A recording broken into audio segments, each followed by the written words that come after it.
There's probably a bunch of It's those one of guys. those. It's one of the outdoor, apparel people. It's an outdoor apparel billionaire who literally, I think, gave away like 98%. Yeah, the dude kept Where did he give it to? Because somebody probably took his money. They're probably living on a yacht somewhere. That's the problem. I think he gave it to like a lot of land preservation type of Good stuff. Yeah. Things that make sense. Okay. Well, that's smart if you're an outdoor company. Yeah. That's what you love. But it is like that almost unbelievable, you know what I mean, level of generosity. That a guy won in capitalism to that degree. He probably did mushrooms one day. He was like, what am I doing? What am I doing? I'm living in, this is a prison. Yeah. I'm getting imprisoned by all this money. Yeah, maybe. Sam Walton was apparently really down to earth too. The Walmart guy. Yeah. Got started. Yeah, I mean he drove his old pickup truck even when the shit was really. I mean he died a long time ago. His kids don't live like that. I would have yelled at him. Yeah, the old pickup truck. If I was Joey Diaz. What the fuck are you doing with this old pickup truck? You're balling now, cocksucker. Yeah. Get a fucking Cadillac at least. Yeah, his children and grandchildren. Let's try to very different life. Of course. Yeah, the Nepo babies. Yeah, that's not good. That's a tough way to live. It is. When Forbes named Sam Walton America's richest man October 28, 1985, people were shocked to discover he lived a humble life in Bentonville, Arkansas, with a muddy bird dog running around the yard. He was America's richest man in 1985. He also surprised choice of vehicles, 1979 Ford F-150. But as Sam said, why do I drive a pickup truck? What am I supposed to do? Haul my dogs around in a Rolls Royce? That's what he was. Yeah. Also, it's different, I think, when he made it to that level as a regular. He was already in his 40s or something, 50s. It was just different for him. He wasn't handed it. Don't forget who you are. Don't forget who you are, cocksucker. Yeah, he did. Well, some people did. Yeah, that is weird too, right? Yeah. Where people change the class So radically, yeah. But also that level of wealth is not something that most people can even comprehend. No, you can't comprehend billions. He was the richest man in the world. Don't even And drove a pickup truck with a bunch of dogs. What are you doing? I was watching that documentary about the murder in Monaco. Did you watch that? What's that one? That was about a guy who was one of the 200 wealthiest people in the world. Saffron, I think was his last name. He was a banker. And he lived an ostentatious, out of control, humongous buildings. He had 25 security guards around him all the time. And was like a target. And he was murdered in his penthouse in Monaco. What was he doing that everybody wanted him dead? He just had a lot of, one of the things is that he invested, it was one of the people that got this Russian, I don't know if it was Russian crypto, some type of currency, stock market in Russia that collapsed when Russia devalued their currency by 75% all of a sudden 1 year. So billions of dollars disappeared from people. And so he became a target of the Russians, but he also had connections to a lot of governments. When you're a high-level banker with banks everywhere, you're deeply connected to some not so great people. And so there was always who did it, and then his wife, he was her fourth husband, also had two other husbands die. One of them was the richest guy in Brazil, and he died. Oh boy. And then people suspected that this guy, Saffron's nurse, may have killed him, and there was this what the documentary was about, and they interviewed him, and the documentary's supposed when the documentary male nurse and he was convicted and he served 10 years, and then he's in the documentary doing the interview, right?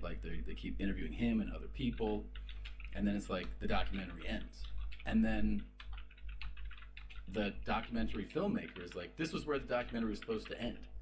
But this guy, who we just did this documentary about, this male nurse, as we were in post-production on this, got arrested he did some forged checks shit, I think maybe in Arizona, and got locked up, and his cellmate was he tried to hire me to kill his ex-wife. So then he got put on trial for soliciting to murder his ex-wife. And then they go and interview him again. He's like, no, that's all bullshit, man. I'm telling you this stuff. But he's like, so it's very strange, and it's like it's one of those things where you're like, you don't think it's the guy, and then you do think it's the guy. What's it called? I think it's called Murder in Monaco. Oh, Yeah. Monaco's a great place. Have you been there? I've never been to Monaco. I've been. It's really wild. Weird. Yeah. There's so much money there. Everywhere you look is a Rolls Royce or a Ferrari.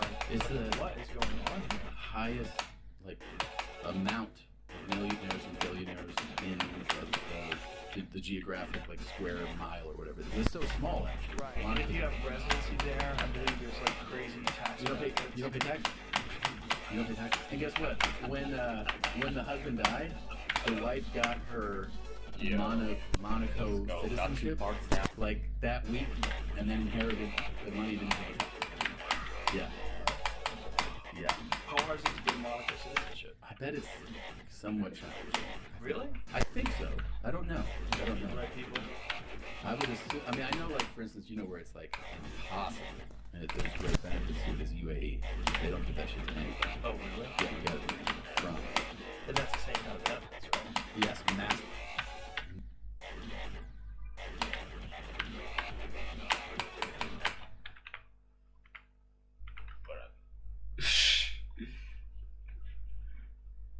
She ran out.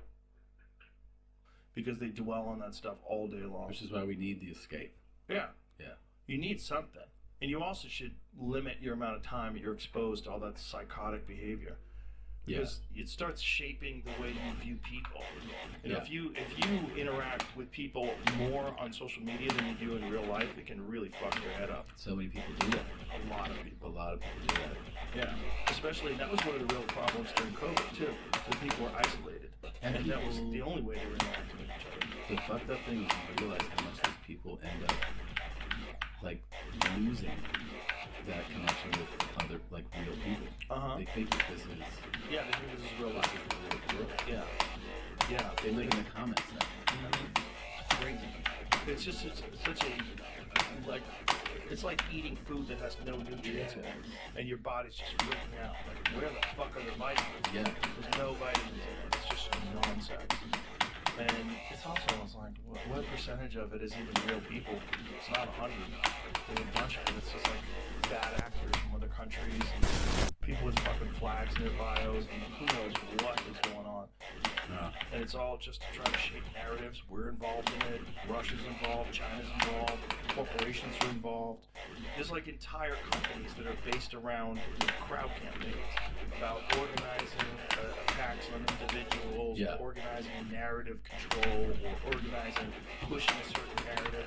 Entire businesses are built on that, where they try to shape things and make things go viral.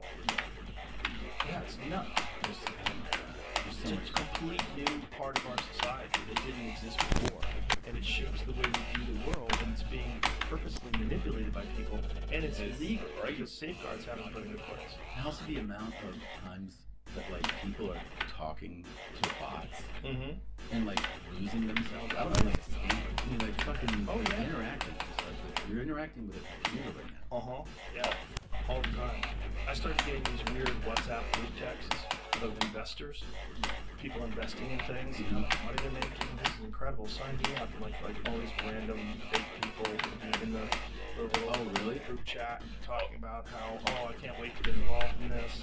You know, I'm gonna go all in on this. And then trying to get you to go, oh, I would have been on it too. I should give you my bank account number. Bigger position. I will hire some money. And so many dumbasses get sucked into things like that. The best though is when it happens to like somebody will be like, I sent 80 grand to Brad Pitt. And you're like, what? Like Brad Pitt was like messaging me, and it's just like some 60-year-old lady, and she was like, it just felt so real. And it's like a deep fake. And he's like, hi Amanda, how are you today, my love? You could just send me $30,000 to get out of this.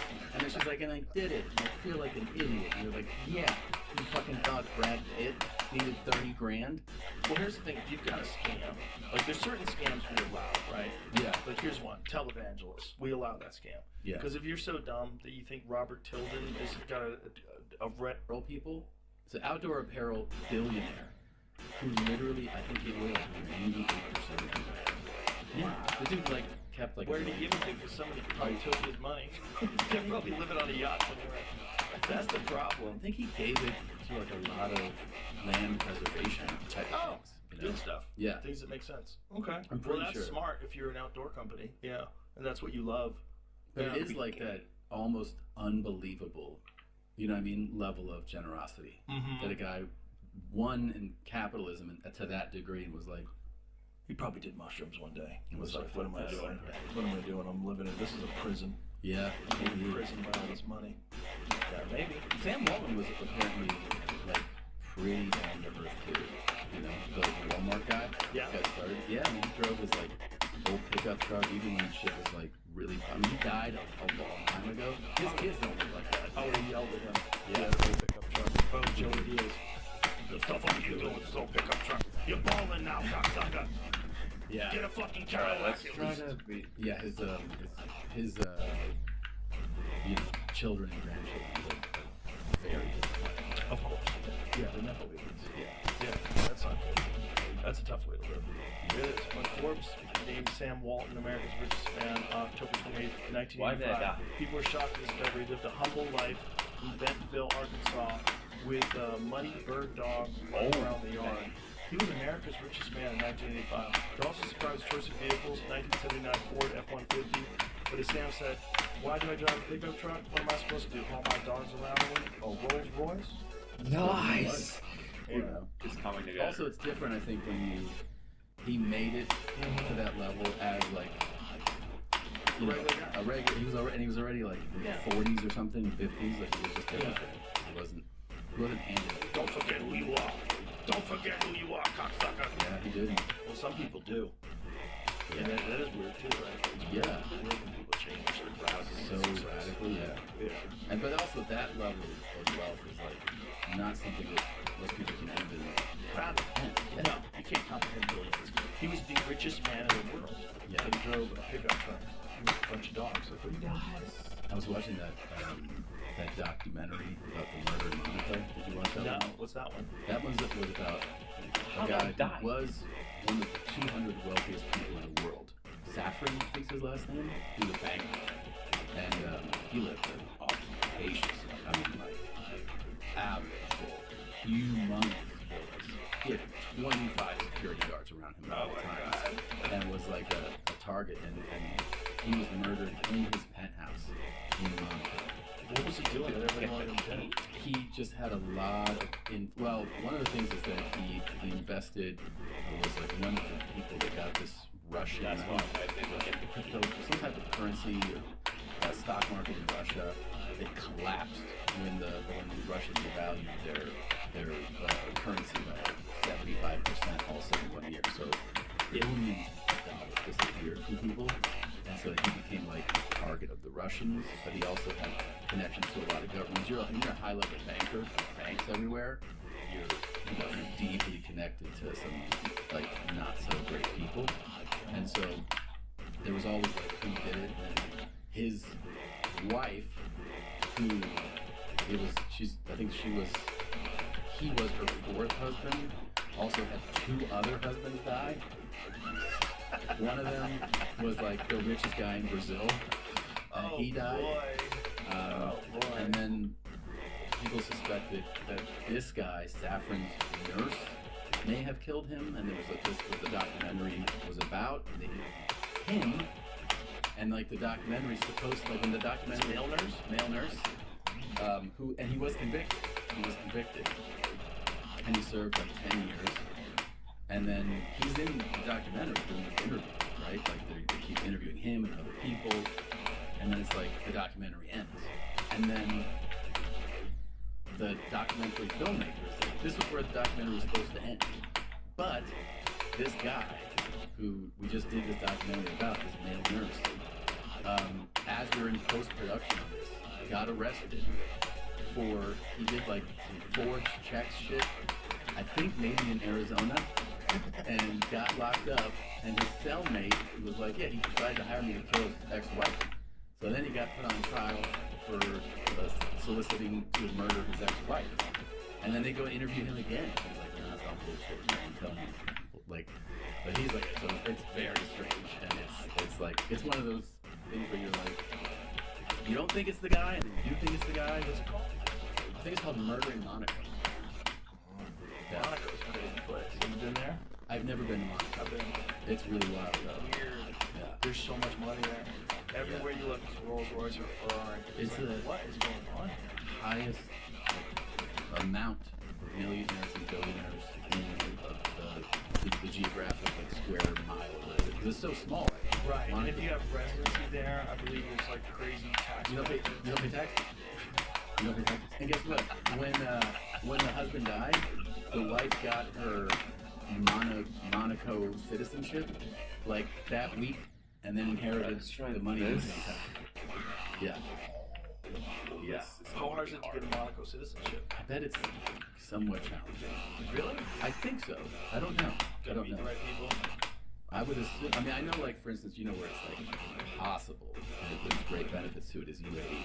They don't give that shit to anybody. Oh, really? Yeah, you gotta be from there.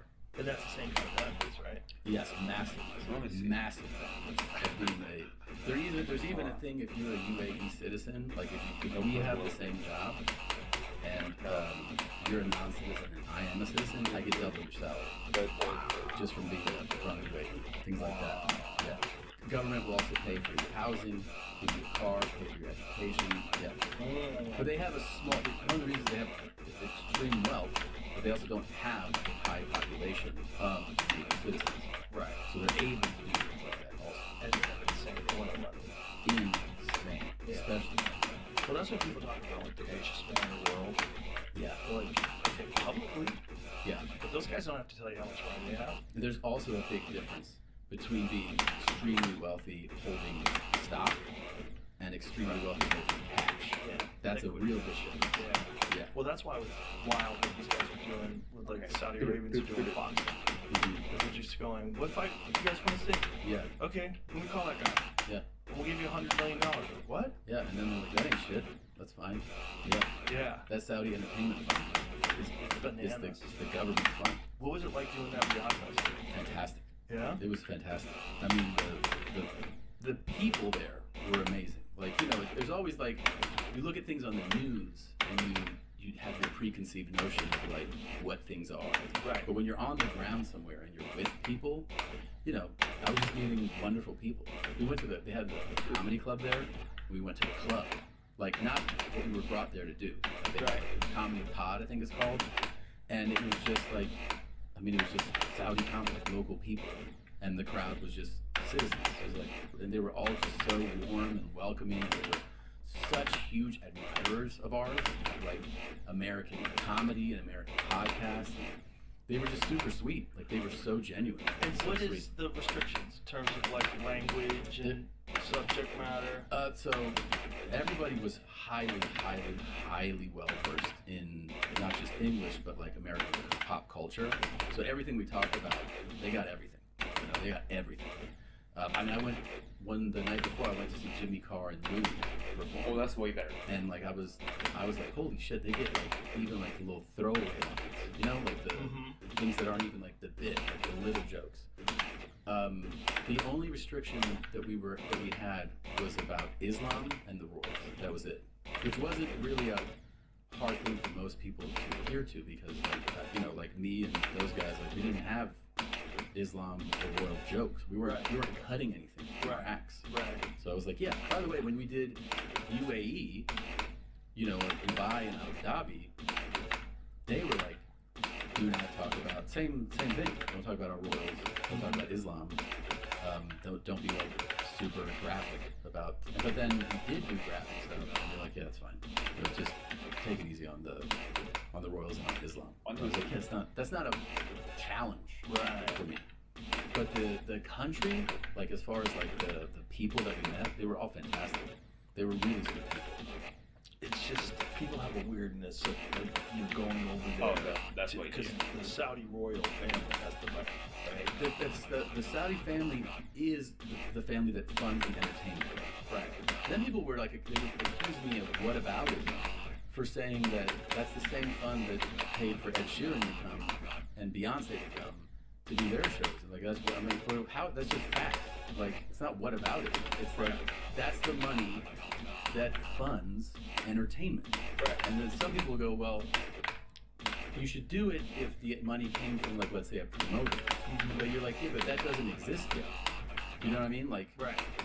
this is the system that's in place. Now maybe in like So who accused you of whataboutism? just people were so vocally upset That you went? that we went. Yeah. And I was like, I mean, first of all, the way that I went was that I was doing Dubai. I was booked to do Dubai, which is in UAE. It was already announced, and then 3 months later, I got a call and they're like, "Hey, do you want to do Riyadh? It's like a 90-minute flight." I'm like, "I'm in the fucking Middle East. Yeah, I'll add a show. You know, like I'm there." It's like rowdy. Did you know it was a festival? I knew it was a festival, and then they told me the lineup, and the lineup was bananas. It was like Kevin Hart, Bill Burr, Dave Chappelle. I was like, "Oh, that sounds like a great." I didn't think really like that I was doing something that would I had no idea. And then You didn't think it would be something that people would get offended by? I mean, the people that were most offended were the comments that weren't invited. yeah, I know. There's a lot of them that There's like a lot of them. them were super vocal. And I'm like, you can't sell a ticket in Houston. I don't know why you're upset about Riyadh. Like, Right. no one's going to see you anywhere. Right. It was a bunch of like 50-year-old feature acts that were upset. And then we went over there, had a great time. And I actually think that like one of the things that was overlooked is the fact that we were all saying, they're like, "Oh, you weird." I was like, dude, I told you the 2 restrictions, which we had didn't affect my act. And I do think it's a sign of their progress that they put on this festival, and that we were saying all kinds of wild shit, like the shit that we say on stage, we didn't talk about Islam. Right. I mean, that wasn't a crazy thing to me. I think that that's showing, because what's happening actually there is that right now the entertainment hub of the Middle East is Dubai. That is the entertainment hub of the Middle East. That's where people go. That's their Vegas. Big shows, spectacles, all types of shit. Saudi Arabia is like, no, we want to be the I hub. would have to do that. And they have super deep pockets. And so they're trying to to compete with Dubai in entertainment. That's what like the fuel of this is. Right. And putting on this festival, to me, felt like that's a path towards their goal of like entertainment can be here. And they put on a great festival, treated us fantastic. You know, people get, I don't mind if people be mad. Be mad about whatever you want. I don't care. But as an experience, it was an amazing experience. And I do think that they'll continue to put on these festivals. It'll be very interesting to watch as this festival continues, who gets invited and goes, who was against it at the beginning. Because you know it's going to be a few people. And I have some screenshots that I've seen. So we'll see. Maybe, perhaps. It's interesting. It's interesting that comics are held to a higher standard than singers or other people that perform over there. Yeah, I mean, It is weird though, you know, because it's like comedy uniquely challenges the idea of free speech. yeah. Sure. Yeah, that makes sense. Yeah. Yeah. But I mean, Because it's not like if someone says don't sing any songs But about it's- Islam, you're like, well, I don't have any songs. but I have to say that also, like, some of these comics who are saying this, like, oh, you know, you don't have free speech and you adhere to these restrictions. It's like, if you're done private, if you're done university, I have. Yeah. They had restrictions. Yeah. You know, they were like, don't talk about our mascot, don't talk about this, don't talk about that. Yeah, But- and specifically if you don't have that in your act already, then the question is, should you be working for those people because of what happened with Jamal Khashoggi? That's everyone's big argument. I think Dave had the best line about that. Yeah. It's like Israel killed 240 journalists last month. Yeah. You know, like, what are you talking about? I mean, Or in it's the a- last 3 months. It's a fair point. It is a fair point. Yeah, it's just different, right? Like one guy was sawed up in the embassy. Yeah. Away in suitcases. Not good. It's a horrific what happened. But also, I mean, if you want to like go down that line of that Then you argument, shouldn't be working in America either. I mean, that's like, are we saying that only their awful thing is worth Right. Well, fighting against? they're funding it, right? As opposed to, like, if you work in America, it's not, the CIA doesn't fund a comedy show. Sure. Okay, well, I mean, there's a lot of ways to look at it, and if it really upsets you, my position is good. Well, the other Let thing, it upset you. yeah, let it upset you. The other thing that, like, culturally, it is a good thing to bring great comics over to Saudi Arabia. I think so. Good for people to hear what these Jimmy Carr and you and Louie and Bill and all these comics have to say, and Dave. It's a good thing for the culture. Like, it's a good thing for human. It's a good thing to open up society. And it seems like outside of this whole Jamal Khashoggi thing, which again is indefensible, right? Yeah. Outside of that, this is a more progressive organization. Like, they are letting women drive now.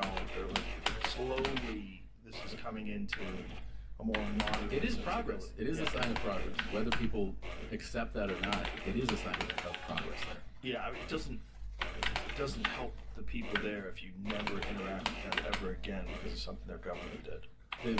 Exactly, and I have to tell you, if you saw the faces of these people that we were performing for, and when you could, because sometimes they don't this, but they, like, how genuinely thankful and excited they were to be at these shows. It was awesome. It was If awesome. in Saudi Arabia, you never would have imagined you'd see a lineup like Oh my that. god! I mean, some of the guys they were telling me, they were like, dude, like 20 years ago, nothing like this ever. So I don't know how you don't see that as any type of progress. What's up, Jamie? What? This is on the Justice website. Justice.com. Jamie scrolled. I don't know how you Justice would website. No, I just saw it. Click the link. Okay. Let's have it. What is this? Corner of the screen says JFC. Jeffrey Epstein killing himself? What? It's the date. So, what is he doing here? I don't know. It's a 12-second video that someone found on their Let me website. see that again. Put that up. Can you pause it and make it larger?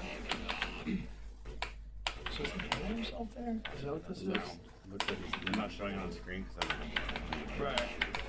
I don't even know if that's like what it looks like plain white hair. I don't know if it, you know. Well, he definitely had white hair. But like, So that's the date. is that him with a thing wrapped around his neck and he's trying to kill himself? So one thing that's important was he had a previous suicide attempt, supposedly. when he was locked up. Yeah. I mean, that's one of the reasons why he was under like 24-hour supervision. That's the case, right? Didn't he have a previous suicide attempt? That's crazy. That's on the government website? But you imagine that they've had this footage the whole time? Is that real? Yeah, but you know what I'm saying? It's like, who knows what's real? I watched a cruise ship hit a bridge, and the bridge fell apart, and everybody died. It's fake. It's fake?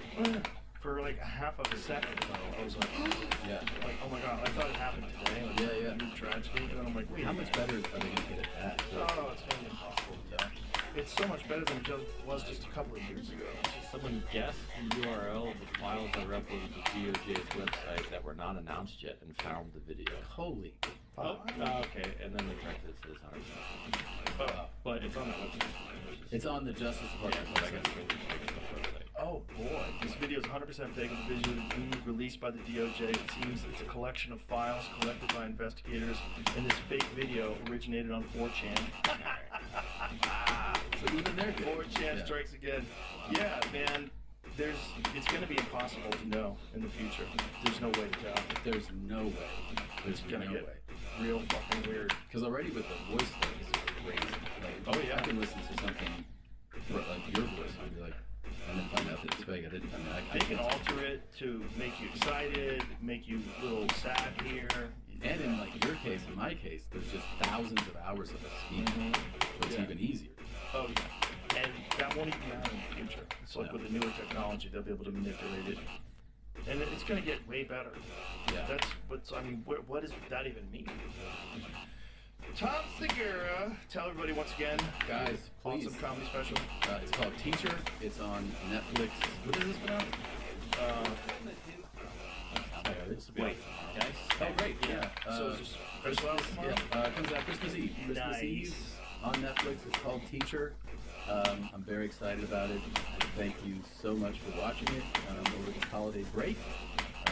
I toured for 2 years to get ready for this one. I'm very happy with it, so I hope you enjoy it. Well, if it's any of the stuff that I've been watching, it's gonna be awesome. Thanks, thank you so much. Thanks for having me. Beautiful to see. I'm excited. I'm happy. All right, that's it. Bye, everybody. Merry Christmas. Merry Christmas.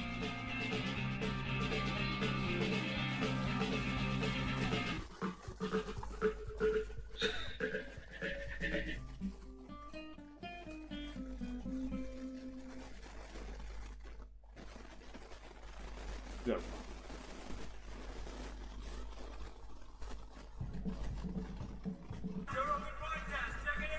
The Joe Rogan Experience. Train by day, Joe Rogan podcast by night, all day.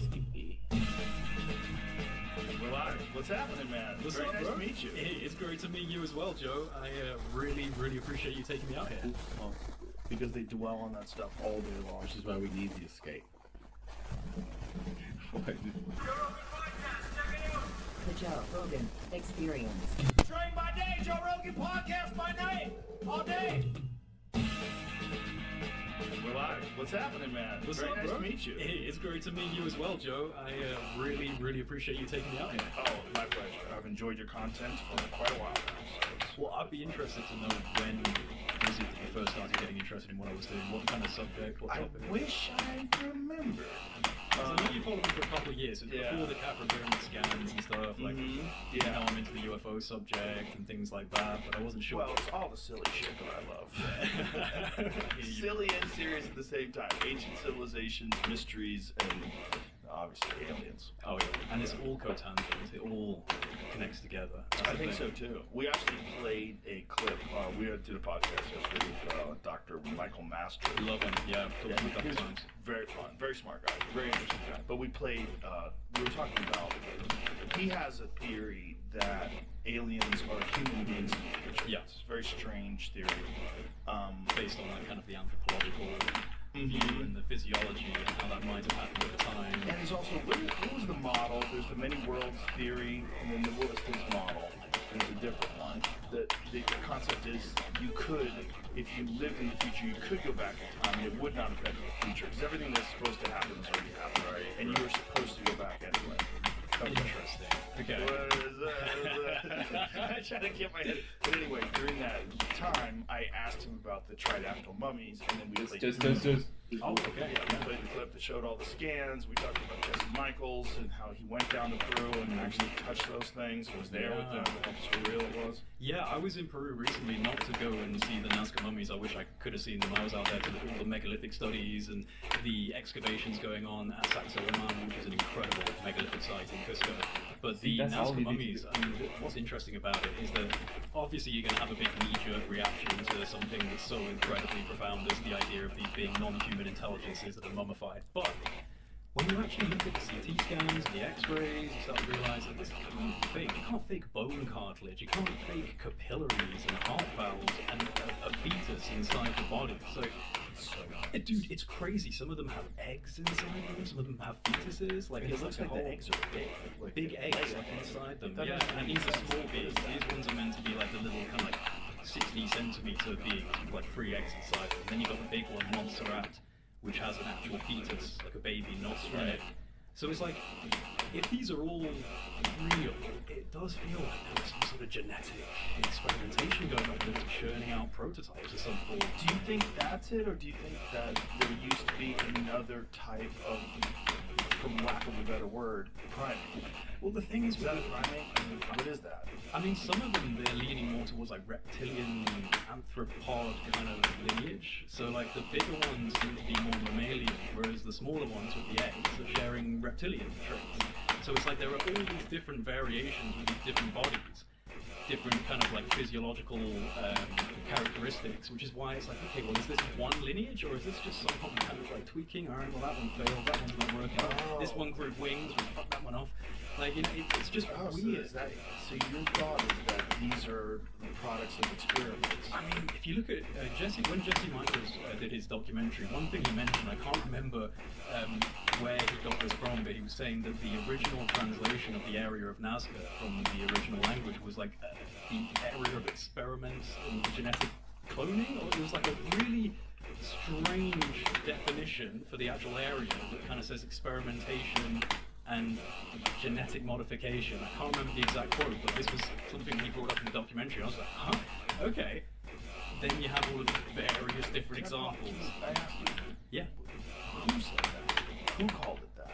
So, when Jesse Michaels put out his documentary, there was just a scene in it. Now, my memory is failing me a little bit, but there's a scene in it where he's talking about the Nazca region, and he said that in the original language, this translates roughly to the area of experimentation and genetics of some form. But how did they know? I agree. I agree. But it's just a weird little caveat that he brought up in the documentary. I'm not quite. He'd probably be rolling his eyes at me now. Like, dude, I actually fucking know exactly what they're doing. You make me look like an idiot. Butchering it. Yeah, I'm butchering it, but like, no, for sure. But just the fact that these things exist, and they exist in an area of the world which is full of mystery. I mean, the megalithic sites around there. Like I said, that's what I was out there for, to see these different megalithic sites and Nazca lines, and Saxe-Selman, and in the Sacred Valley. You just have like incredibly complex architecture. Rose quartz, granite, diorite, andesite, these incredibly hard stones, like in Egypt. But honestly, I find Peru even more baffling than Egypt for final architecture, because of just the level of interlocking precision that you see, and the fact that it looks like it's softened the stone.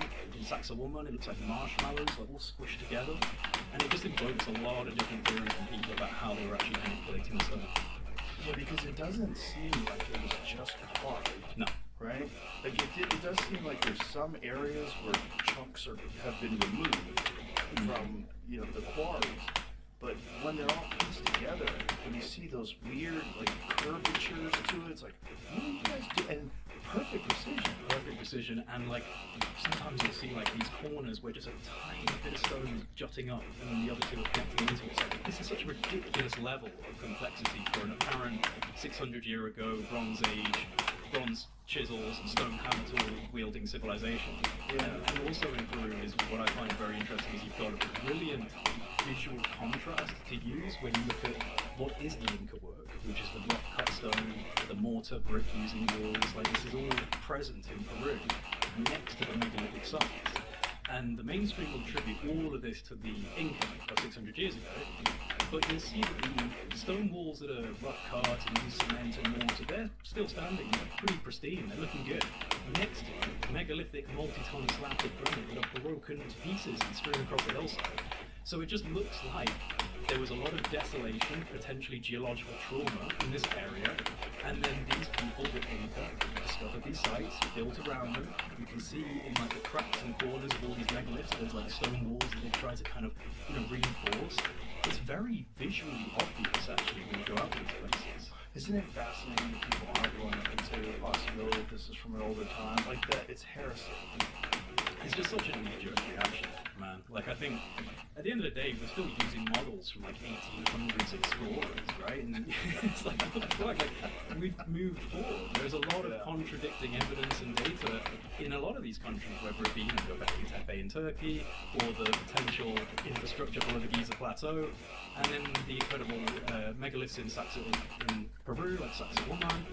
It just feels like what we're doing is rehashing the same status quo orthodoxy, and it's coming up against ever piling higher mountain of evidence. And one of the cool things that I got to do out in Peru was go to Saxe-Woman, where they've got current archaeological digs going on through the Chincana project, which is an archaeological team out there, and they're doing digs, and they have actually discovered below, like 10 meters down into the ground, precision carved blocks of stone that are coming out of the earth. And this is where, in this region, in Cusco, the Andean legends are that there is a vast labyrinth below ground connecting Cusco, Saxe-Woman, connecting Saxe-Woman to the Sacred Valley, all spreading out across the Andean mountain range. And this is like an old legend. This is what the shamans and the sacred keepers of knowledge would say in Peru. We're finding evidence for it. We're literally going underground now and seeing that there are actually really precise elements of infrastructure below Saxe-Woman, and they're just beginning to uncover this. I was one of the first to go down there and actually see these blocks myself. And it's just like, this is happening now.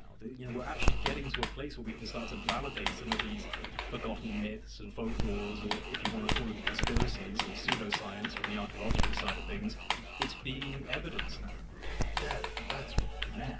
So these tunnels and what is exactly the structure that's supposed to be down there, and what have they discovered? So it's supposed to be called the Shinkana, the labyrinth, and there's a few different Shinkana entrances around the How big region. is it supposed to be? Vast, multiple kilometers, stretching from down Sacsayhuaman down into Cusco and then off into the Andean mountain range to the So Sacred it's Valley. very similar to Similar some of to the Egypt. stuff that they found in Egypt. Yes, yes, yes. And then what's interesting is you have the same hallmarks and signatures that you see in Egypt. So you see the stone knobs, you know, these little protrusions. And yeah, I'm addicted to those, man, because they are all over the world. Do you have any theories? I mean, I've listened to a lot of theories. I certainly think that the We should show an image of it. yeah, People that like aren't stone, what we're talking about. stone knobs. There's all of these incredible, massive stones that have been somehow or another moved from the quarry, sometimes that were hundreds of miles away. They all have these weird nubs on them, and no one knows what they are. There's a bunch of theories, like maybe they help them move. Yeah, there we These go. things. You see them all over the place. And no one quite knows You see what them those are. in India, you see them in Egypt, you see them in Peru. This is in Ole Temtambo in the Sacred Valley. This is one of the things that's so infuriating about people that are arrogant about gatekeeping information and being the only ones that are allowed to distribute the truth. Right. Air quotes. Right. We're missing so much. Yeah. There's no way to really know. Huge gaps of knowledge. We're Huge. missing so much, and more time goes on, as Graham Hancock always says, shit just keeps getting older. And now they just push back the use of fire by 300,000 plus years. Yeah, yeah. Okay. Yeah, exactly. Like it just Yeah. keeps going. It's not going forward. No. It's going backwards. And anatomically modern humans, I think, have got much further back now in time. We're looking at 800,000 years. Plus. So, you know, plus. Possibly even. This is what weirds me out about these creatures. Like, human beings have gotten to a point that multiple times where we're almost extinct. The Toba volcano, I think we got down to, God, what's it? 7,000 people? Is that like the low estimate? Yeah. It's a crazy story. Like, super volcanoes are unbelievably devastating to just all of life. You know, because it just changes the temperature of the earth, the entire surface, whatever doesn't get blasted out of the ground by the actual volcano itself.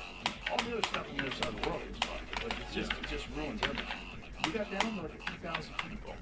And then there was another time where one of these guys, God, I forget who that was as well, we were talking about the reality of glaciation and about what happens during ice ages and how devastating it can be. And they were saying that we had gotten at least multiple times in the history of the Earth to the point where it was incapable of sustaining life. But within a few, you know, like whatever parts per million of carbon dioxide are necessary to support plant life, we literally got to the part where it was almost impossible to support life. And then it rebounded, and then it was right. So there's so much we don't know. Absolutely, It's so crazy to try to pretend you know that people 600 years ago made this. Because we know people 600 years ago lived there, we have a lot of archaeological evidence, and but you have weird structures on top of obviously much more intricate and complex structures. Yeah, and again, they share the same signatures in places like in Egypt and India, you know. You're a kook. Yeah, they do, and it's just a knee-jerk reaction. It's adherence to the status quo, and you know, you get channeled through a very kind of fine wall in academia, and I think that it can be a real detriment actually to opening up your ideas and being a little bit more expansive with what could be possible, because you do get put into a very restrictive format in the traditional academic sense, and then obviously you have, you know, the pressures of funding and things like this, and you're not going to get the funding if you're talking about this crazy shit. It's just like a self-fulfilling censoring, you know. But with the rise of alternative media, we're changing the game a bit, because you can actually put a voice out there, you can put an idea out there. It's not completely stonewalled by the academic circle. They can't actually prevent people from discussing these ideas in an open media format like this. Right, and if you put a video like you did on X or on YouTube, people can, like the video that you did on the aliens, or whatever they are. Whatever they People can see the CT scans. Exactly. You see the CT scans and you're automatically go, wait a minute, this is 1,200 years old? Yeah. You're telling me someone faked this 1,200 years ago? Like, I don't think they can fake that now. You No, don't they get, could- like, I don't think they can. Hollywood special effects guys, but then the composition of the actual, the bones Like I and said, everything. like cartilage and muscle tissue, and How would you fake that? Circling back, I tried with Jesse to ask him for some insight on what Oh, he got nice. for. Yeah, yeah. So what he sent me was a screenshot of a book where he got it from. Thanks, This way to translate. Translation here shows science of insemination. mana, I guess it's a local word. I So told it's a you, bro. local word for that area. Right. And this is the book he found from that area. It says, yeah, laboratory insemination. What? Say And it, look dude. at all these terms. They use yuma, is Yeah. semen, humane, is the verb to inseminate, humage, the science of insemination, humapage, wise inseminator, yuma, scion or clone, jume, to clone, jumage, the science of cloning, and jupage, wise cloner. So basically, What the fuck, man? you know, it's there. It's interesting, and then obviously Go back to that, please, man. you get alongside this kind of description, you have these bodies, you have. Bro, this is mad. Yeah, like this was like one little 10-second clip in his documentary. It just made me perk up. Like, wait a minute, what? The name of the place is like a laboratory of insemination and cloning. And you're getting a smorgasbord of different beings coming out of this area, right? He does add, I think he's speculating somewhat on the etymology, not the same. But Oh, of course. Right. But yeah, I mean, it's there. That's and why it's, Jesse's better than me. I'm like, it's clear. Oh, it's done. Let's settle this there. Wow. but that it is so interesting. nuts. Yeah, it is interesting, and I think it does leads into what was happening on this planet a long time ago. It doesn't. It leads to, like, my point was when I was getting to the whole super volcano thing, what if something happened that wiped that species out? Right. Like, clearly there's no more Neanderthals, right?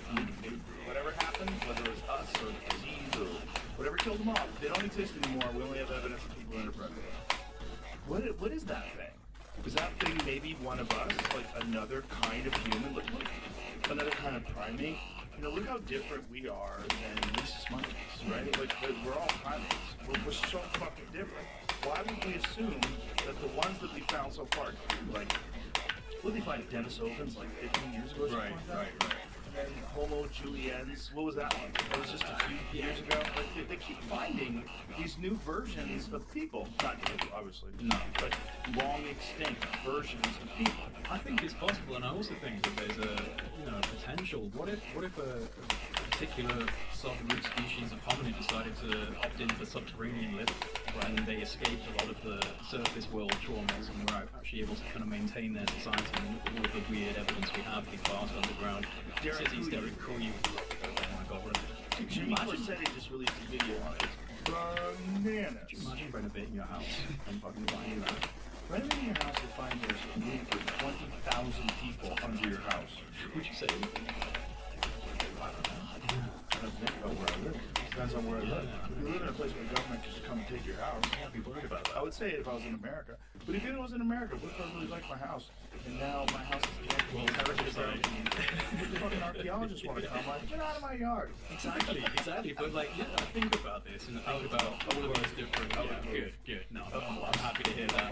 Happy to hear that. But it's interesting, and then you have strange stories like from the Hopi tribe about the ant people that came during the time of cataclysm, and they brought them underground, and then they brought them back up. And there's a few like that. There was a really interesting podcast years ago. I remember seeing this where they brought these two Amazonian shamans on the podcast, like full headdress. They spoke their own tribal language. They needed an interpreter in the room.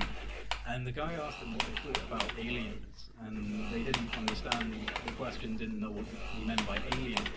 He was like thumbing through this book, and he put up a picture of a grey, and the tribesmen went, "Oh, that's Makunwabu. That's Makunwabu." And they had a whole story about how this was a human that became an ant that lives underground, and it can appear in the divine light. Like that, like very careful with this being because it will take your soul underground. we need a very good shaman to bring us all back. And they were taking it real seriously. Like, yeah, dude. So it's like these tribal cultures, they know, man. They fucking know. Well, I think there's an ancient memory in people. I think it's one of the reasons why these post-apocalypse movies are so popular. There's a lot of post-apocalypse movies where, you know, like, people, they figure out how to make houses out of wood again, they're surviving, they make little encampments, and they fight off the intruders from the outside. You know, real, like, Walking Dead type shit, with no zombies. I think there's a memory in us of the surviving humans. I think there's a memory. And I think we probably have been through some terrible moments in the Earth's history where there was an enormous disaster, and we are the ancestors of the survivors, and I don't think there was a lot of survivors. No. In fact, I heard you talking about that the other day, where you were saying about, like, and it's something I agree with, the necessity for post-cataclysm, post-apocalypse. The strong men would inherit the earth. You know, Monsters would inherit the earth, right? And so if we really were a hyper-advanced Atlantean type civilization prior to this, maybe even more matriarchal than patriarchal, it would make sense that when things fall apart, obviously, and now you need to survive in the wild, the strong men and the savage guys would inherit the earth, because they would be the ones who would be able to push through that type of environment. And then if that is the case, you fast forward to where we are now, look at our incredibly competitive, hyper kind of aggressive culture that we have. It would make sense that this was formed through the seeds of trauma, through the seeds of having to fight for survival, and recovering what was lost. Yes, which also makes sense why the past, the further you go back, the more barbaric people are. You're dealing, and you're like, well, it took a while for people to learn, maybe, but maybe you're dealing with people that had to, they probably had cannibalized. I mean, they probably had to eat everything they could. There was only a few thousand of them left. If we really got hit by asteroids, younger dries and stuff, it makes sense that it would take like 5,000 years for civilization to emerge. That seems to be what happened. It seems to be like you have literally the scraggliest survivors, and then eventually the Earth gets back to normal. But even then, it takes thousands of years for people to just have a semblance of what we're experiencing today in terms of civilization. And that's why prehistory is so fascinating, and the Neolithic and Stone Age. Because, okay, so this is a time when we were just basic hunter-gatherers. We had no intelligence, no language, no real understanding of the world, according to the mainstream. But this is where you have multi-ton, geodetically aligned, solar equinox and lunar alignment. At this point, just because I'm a little bit nervous of being wrong. Like equinox alignment, and like alignments to the sun and the moon. Mathematically, geodetically aligned to what look like telluric currents, like electromagnetic flows beneath the ground. A lot of these stone henges and dolmens are placed on places where you have strong electromagnetic concentrations. And just the package of mathematics and engineering and stone crafting and the knowledge of the sun and the stars and your placement on the planet to create things like Stonehenge and these other areas in the world. How can you do that if you're just hunter-gatherers coming out of animalistic behavior? It doesn't make any sense. And then we kind of regress as we go further into history, and the stonework becomes less impressive, things become less accurate. And I find that very interesting. How is it at the beginnings of our history some of the most impressive structures exist? Exactly. It doesn't make any sense. No. Just Egypt alone with the conventional timeline of 2,500 BC, the Great Pyramid, doesn't make any sense. No, it doesn't. I think that they most likely settled around those pyramids. Most likely settled around them, and the scans, if these can be validated fully currently with digs and confirmation physically, then that changes everything. Changes everything. You're seeing a lot of people spaz out online. Oh yeah. Wonderful. It's been wonderful to watch, because when people are under pressure, the real character gets revealed. Right. And they're under a lot of pressure right now, because those scans, that radio tomography or whatever the fuck it is, that's a temperature radar, yeah. It's super accurate with stuff that we know exists. Yes. That's what what's a real problem with these people? You want to believe it exists when it can map out all these chambers in the pyramid. You want to believe it exists when it can map out things that we know that exist 50 feet underground. You want to map? You're cool with that. Yeah. But 1 kilometer of subterranean. No. Also, multiple scans. Like over 200.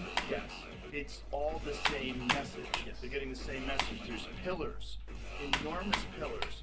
They have coils around them. What? Pillars with coils. All of them have coils. Yeah, dude. Wait, and the whole that's structure is way like better. almost 2 kilometers deep into the earth. It's obscene.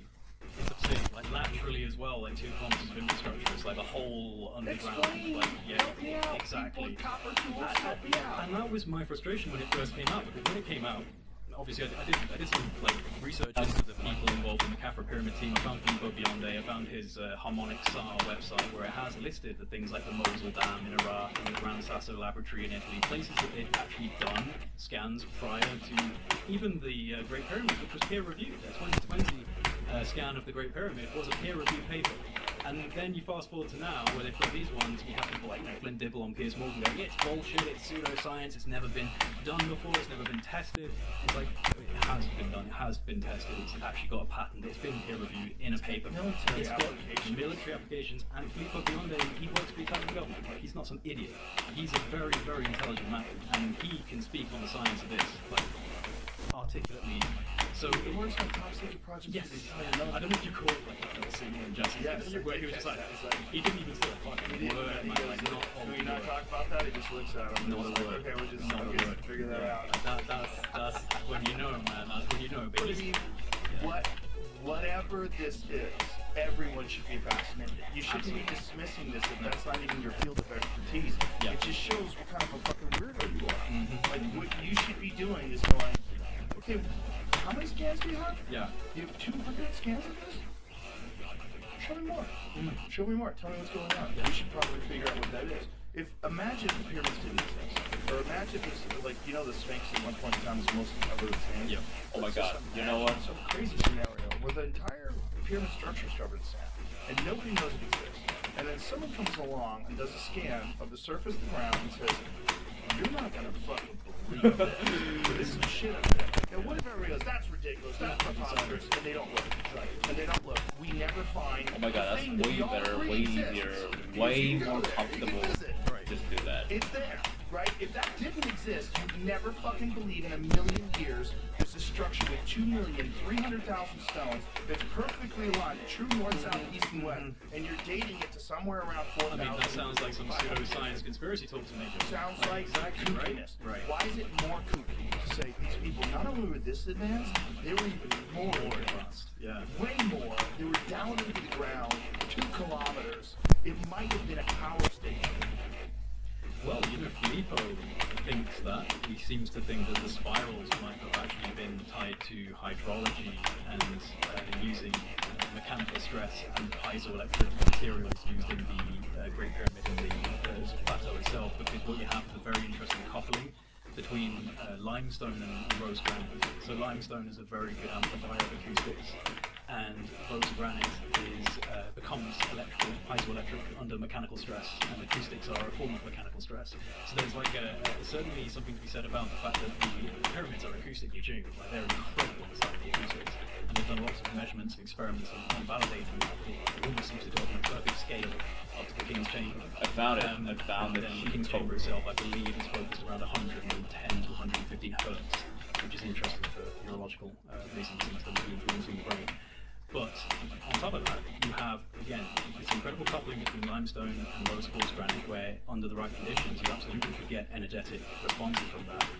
But as well as this, you have the hydrological knowledge, which is really quite impressive. And when you look at places like the Osirian in Abydos, which is a kind of sunken down temple, we call everything a temple or a sacred site, but we really don't know, do we? The really functional sites that you have power plants and all like you said. And the Assyrian in Abydos, next to it you have the Seti I temple, which is incredible, beautiful and full of calligraphy and hieroglyphics. And then you have this bare, faceless, megalithic place called the Osirian, which is sunken down into the ground, perpetually filled with water. So they try to pump it out, and it just fills back up again because it's connected down into the water table. And there's all these different shafts and hydro archaeological kind of components in this site that they don't understand the full function of. And then you look at places like the Great Pyramid, where you go down to the bottom of the Great Pyramid, you have like the kind of core, and this whole area looks like it's been water eroded, as if it was flooded out, repeated, and used as some sort of like a pump, or some sort of like sequencing area where you push water in and then let it out, push water in and let it out. And so Filippo thinks that maybe these spirals are bringing water up. And if you're 1,000 meters down, you're tapping into like ancient aquifers. So you could be drawing up a really impressive amount of ancient water. And I just wonder if, say in Peru, there's something incredibly important about accessing this kind of water at the real depths of the earth, and they seem to have a real interest in doing it. So perhaps the pyramids are in some way that these spirals are real. It's like a plug. It's like a plug into the earth, connected down into these aquifers. Perhaps it was utilizing water as an energetic medium in the materials. I would recommend to anybody to check out Christopher Dunn's work. Oh, fantastic. I had him on the podcast and he explained to us his theory. He's an engineer. Yeah. And he starts studying the structure of the pyramid. And his conclusion was the entire thing was probably used to generate energy. Mm-hmm. And it's like, what? But when he breaks it down in terms of, I'll look at the math, but you try, in terms of the dimensions, the way it's made, and the fact that you could have something that was down in the basement that was somehow or another creating a resonance. Right. That would have this effect, the shafts, and then they go up straight out into space, and the fact that there's evidence that they would possibly use these shafts to pour chemicals in, and it would create gases. Well, this is pretty nuts. It is nuts, but you know, when I was not the last time I was out in Egypt, but the time before then, I was out there with a guy called Jeffrey Drum. He's got a YouTube channel called The Land of Chem, and he's all about this in terms of the chemical mass manufacturing that was going on in the pyramids and other areas. And we filmed all of the coverage of that. If anyone wants to go and see it on my YouTube channel. Taking us through areas in the Giza Plateau where you have an incredible concentration of Giza Plateau iron veins, and they all seem to be emanating from the pyramids. So if you go around the pyramids, you'll see these iron vein networks sort of flowing out from the central point, and these iron veins are heading down into what are called these boat pits. When you say iron veins, so like iron ore. Iron ore, Yeah, iron ore. It's on the surface, deep in the ground? I mean, there's some on the surface, and you can actually see the snaking kind of veins of iron that's kind of rusted out and oxidized, and you can make it out, but surely it must be deeper as well. But it seems to be stretching out from the pyramids down into these. Emanating from the pyramids? So his theory is that they built the pyramid. Yeah. His theory is that they built the pyramids on top of these iron veins, particularly because this place was getting lightning strikes frequently. And they were using, yeah, I know. It's a giant lightning rod. Dude, I mean, these things are built in a way, and they were gold capped at one point. Like Right, and gold is a really good conductor. of That's why it's electricity. electric for electronics. And the Giza Plateau is covered in these conductive iron vein networks, which the pyramids do seem to be built upon. Now, this is, his personal theory, but he's an American. He's been living out in Cairo now for about 6 or 7 years, I believe. He just decided to up and move out there and dedicate his life to exploring these places. And so he took us across all of these amazing areas and showed us things I'd never seen before in Egypt.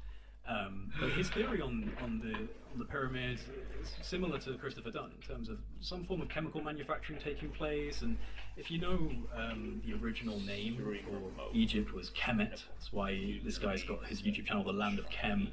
Kemet is the beginning of chemistry and alchemy. So this is one of the root words where we then got chemistry and alchemy from. So it is the land of chemistry and alchemy. And That's bananas.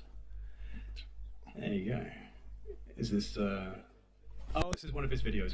This is the iron ore? So these are I believe he's probably highlighting the iron veins, and these iron veins head out into what are called boat pits, which they believed in the mainstream interpretation. You're freaking me out with the land of Chem.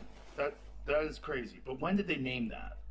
I don't know when it was named that, but it was originally referenced as Kemet in some of the ancient Greek, and there's reference to it being called Kemet, K-H-E-M-E-T. And it really means the same thing? It's what people believe is a continuation of alchemy and chemistry, because you get so much alchemy from Egypt, and obviously this is the place where you get Hermes Trismegistus and Hermeticism, and the Philosopher's Stone kind of leaks out from these types of areas. So I think that there is a lot to suggest this. Plus, we actually know in the mainstream that they were incredible chemists, like regardless of exotic forms of chemistry, that we know they were using acids and neutron baths and things like this. And the Egyptians knew what they were doing, even from the perspective that we understand, regardless of getting a little bit deeper into it. Yeah. Right, and you're talking about Egyptians like Cleopatra times.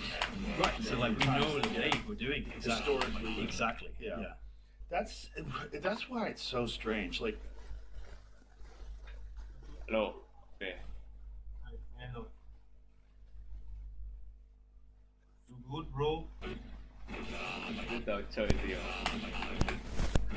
Em chơi thì không có đã. Dương vào một level. Chơi level kiểu. Ở bên rồi, ở bên chơi level gì rồi. À nhờ nó hiện trên Discord của tao. Duelo Maestro. Level này điên rồi, không biết sao, bởi vì nó 2 player. Nhưng mà số Wow. Đừng do tao chỉ đang tức yên vì mày muốn giúp tao biết cái này không? không đừng muốn tao chết à. Ý tao là chơi một player ấy. À, Còn không thì tao chơi 2 player cùng một lúc, tao đang thực sự chơi 2 con cùng một lúc. Tao cày nãy giờ kiểu nó kiểu nó thách thức não vậy, kiểu tao phải chơi 2 con cùng một lúc. tìm hiểu của tao đấy. Tao tưởng tao chơi 2 game một lúc tao khỏe lắm rồi, mày nên chơi 2 con một lúc trên một máy như thế thì nó mang đến. Thế mới kinh. Mày ra tí chắc giờ tao cầm về mình một lúc tao phải Tao cho mày 10 phút nữa. nữa chắc là 10 phút là nhiều rồi. không, tại vì tao đang cái nốt 10.000 gold cuối cùng của người tao có cái game chưa có Hát cây cũng được.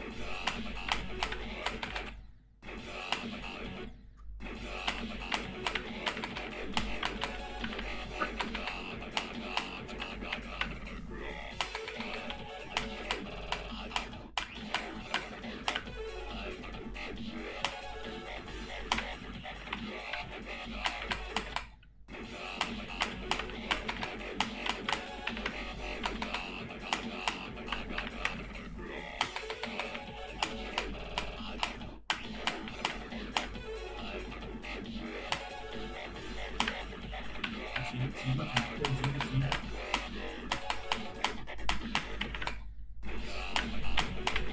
Ôi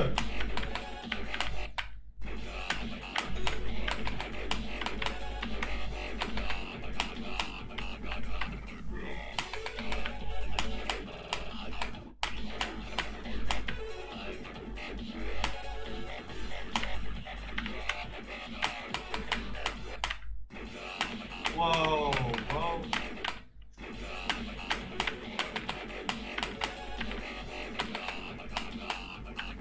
Wow, bro.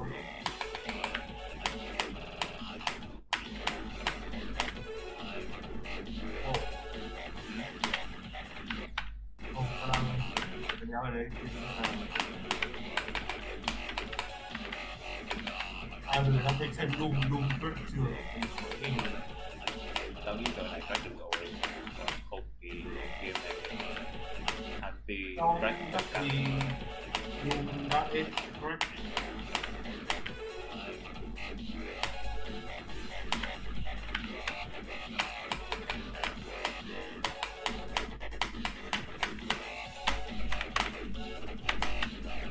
Ôi, có cái tên là có cái trang tên là Crack Watch.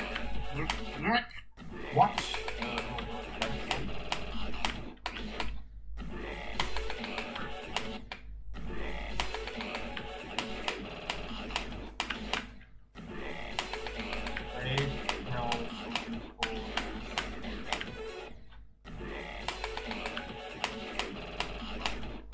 Đây cái đúng heo hốc khác mà mày nhìn chả rất khó rồi.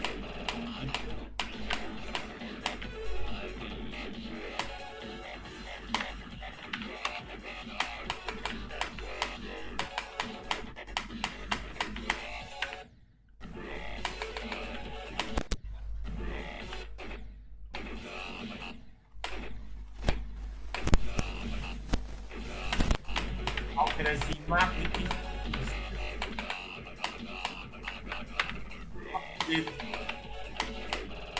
ดูว่าเราพูดเป็น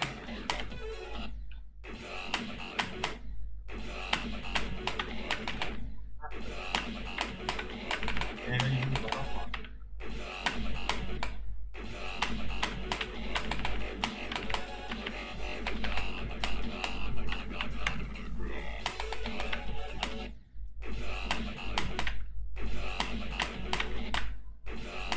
มันทำเหมือนใช้เป็นเจอก็ไปNow practice.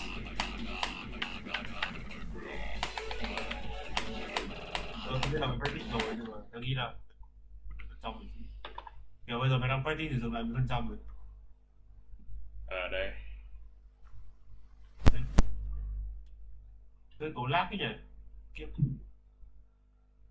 Đợi chút. Mày mình đùa tao đây à các bạn. Thôi chắc là không phải chơi game tôi hiểu vấn đề nó xong mày nó biết qua Cái này liên quan gì với quả?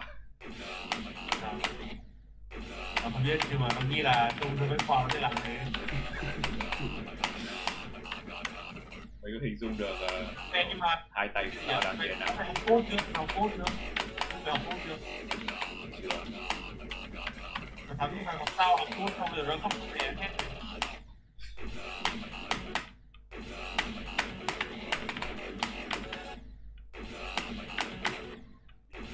Thằng nào học rap vậy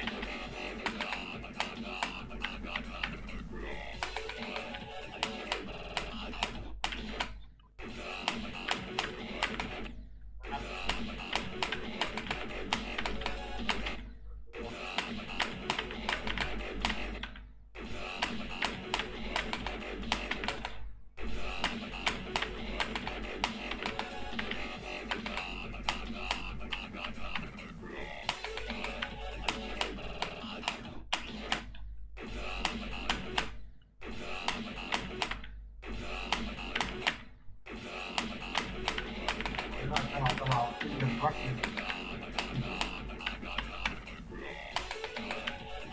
bắt đầu Cái này là nặng chưa? lâu được thứ ba Cứ thua suốt thì khó đấy. ôi bên trong cảm giác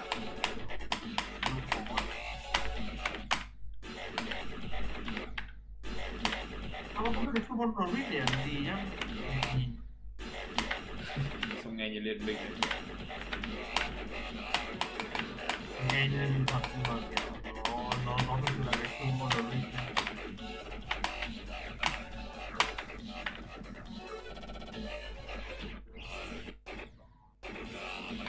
Và mình vào rank thì nhất là hero mình phải khó hơn.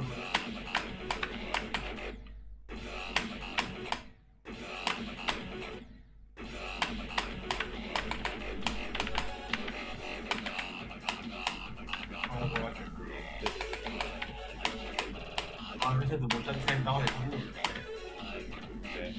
Game không. Như thế là mình game này mà phải win là thề là nó không chơi đâu. Game phải chơi kiểu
Ghi tao có thể thua. À, Tao chơi kỳ cảm giác là tao nghĩ tao có thể thua. Ờ,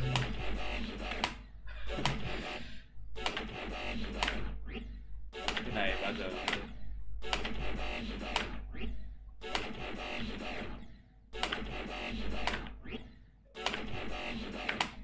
có người Việt Nam ở trên bảng xếp hạng.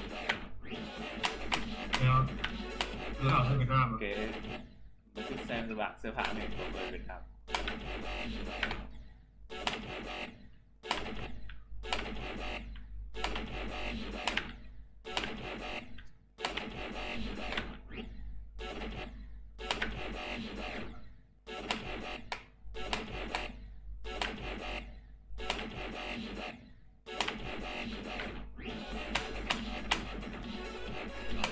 Mày có đúng mà khó mà.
mấy thằng to chơi giỏi quá. Bây giờ mày chơi một thằng To chơi giỏi quá, thằng to này nó không mình Bây giờ mày chơi một thằng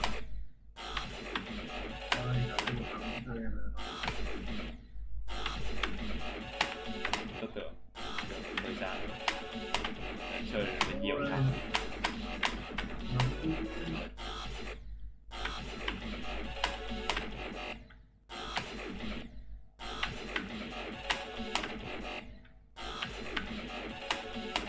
đúng rồi.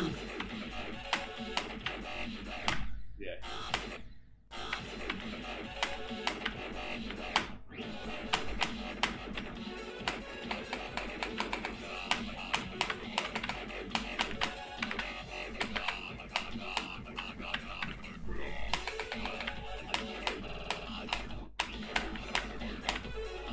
Ôi,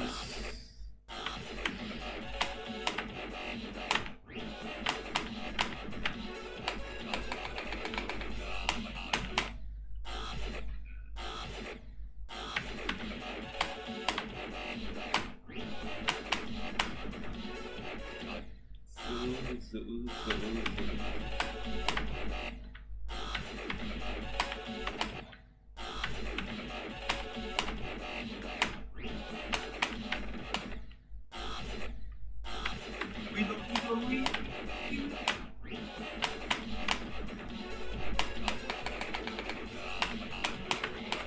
Ui, quá.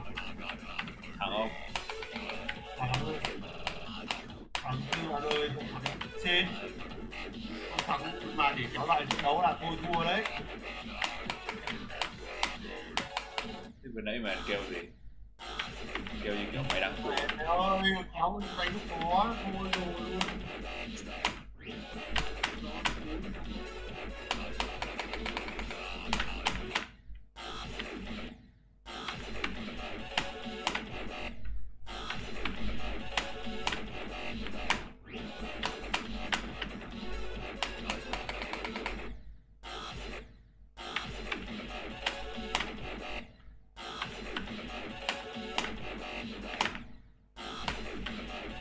Ôi đồ.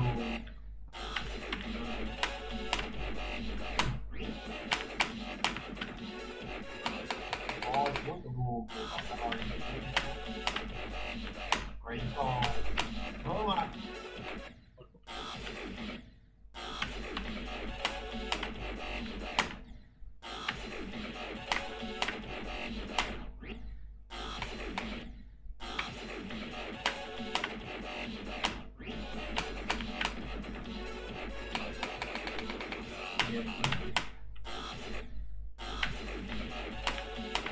Nhìn bên tích kẹt nữa. Nhìn bên tích kẹt điểm.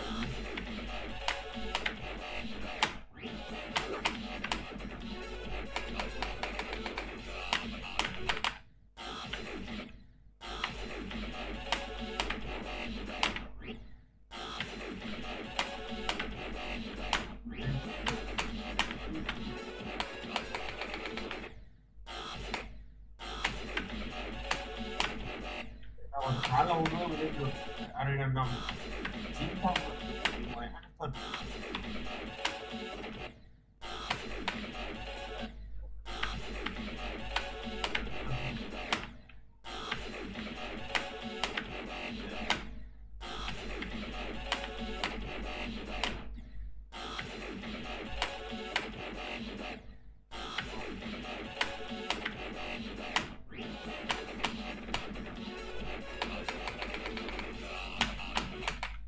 Fuck.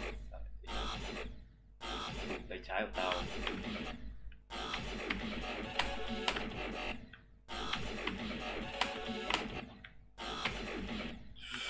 Không, tao nhiên là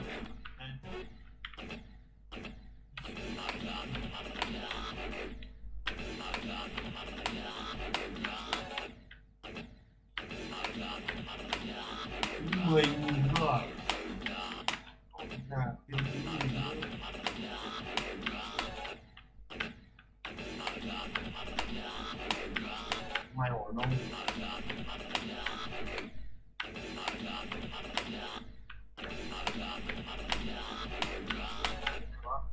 tao ổn. Ổn. Thế không ngon được, không ngon không?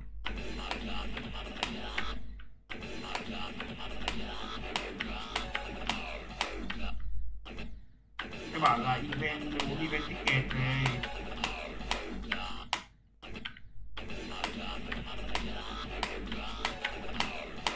What the fuck? Event ticket để làm gì?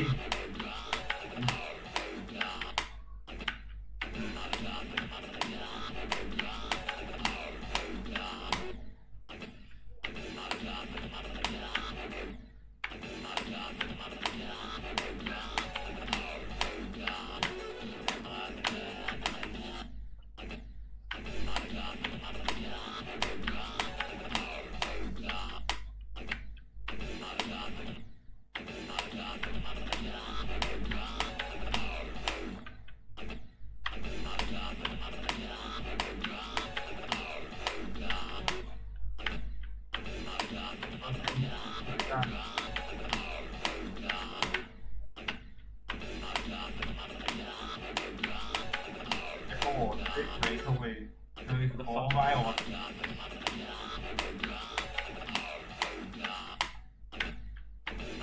Sao thế ạ? Thật sự là chơi được 2 thứ một lúc mà phải điên vậy. Cứ kiểu trí nhớ mấy cái cây giờ kiểu mày sẽ quen. Anh nói lại đấy.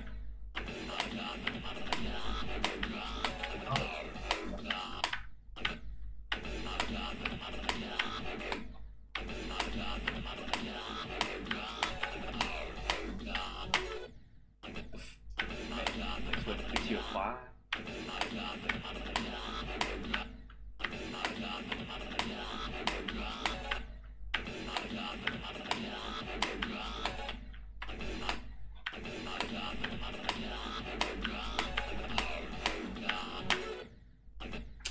Đéo gì mà vậy? Ôi trời.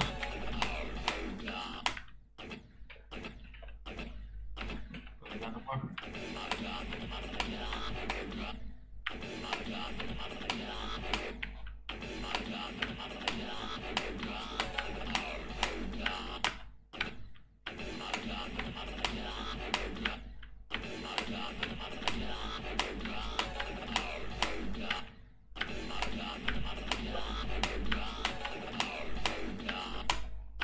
Vào khoảng cuối tháng 2 không, cuối tháng 1 nữa thì cuối kỳ. Một gì ạ? À, với lại thêm một điều nữa, mẹ tao nghỉ con tuần đấy. Hả? Mày nghe gì không? Mày gì? Mày bảo gì? Tao nghỉ 5 tuần. Nghỉ 5 tuần cái đó gì? 5 tuần Tết đi. What the fuck? Gì đéo là Phải lì nó không đùa đâu. không đùa à? 5 tuần Tết. 5 tuần Tết. Phải cứt rồi. Nó như kiểu hè what the fuck? Yên. Trường mày kiểu gì ấy? Trường mày kiểu gì đấy? Phải lì. Tao nghỉ từ trước mùng 1 tháng 3 đến mùng 1 tháng 4. What the fuck? Nhưng mà sao lại nghỉ tận 5 tuần hơn tháng vậy lì? Thì tao nghỉ đến hết 9 tháng 3 cơ. Tao nghỉ từ đầu tháng 2 đến hết 9 tháng 3. Trường đéo gì đấy? Trường không, kiểu trường người quá. Nó đã còn phải đi thăm đúng không? Được, tao mày mày có gì về gài chung tắt hết tao mày Thế cùng mày cây luôn. cứ như là nghỉ hè phần 2 mẹ luôn. Mày nghỉ hết phát lại 1 tháng gì đó. Lười. Mày có lắm hồi đi sau đúng không? Mày nghỉ từ mùng 9 tháng 2 đến bao nhiêu? Đến hết mùng mấy? Mấy? Tao biết là nghỉ Tết đâu. Không, thì mình chắc chắn mình nghỉ 9 tháng 2 luôn. Tại vì mình Tết là mình 1 đến mấy, mình nghỉ đến 20 mấy, không phải là tháng 2. Mẹ sao tao dừng chìa khóa nhỉ? Hay với lì.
ta đang xem được Doom the Dark Age Crush đâu mà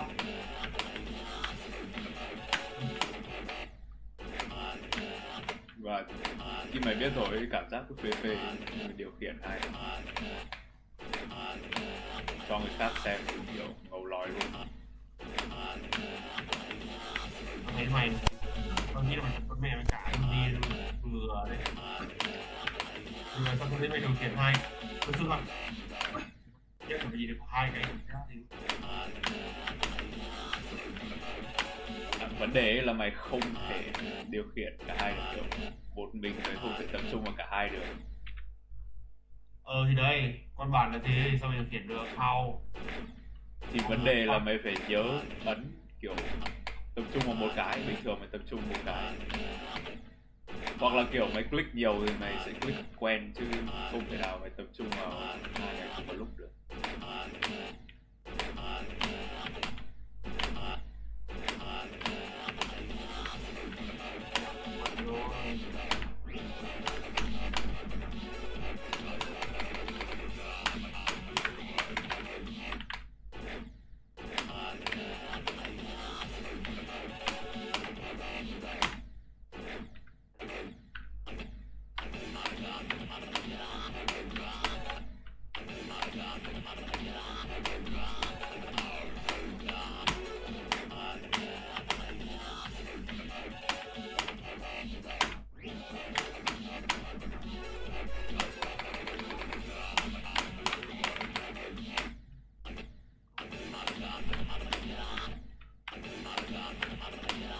lùng hiểu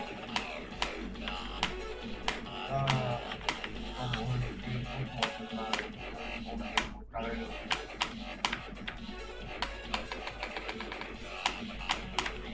đây à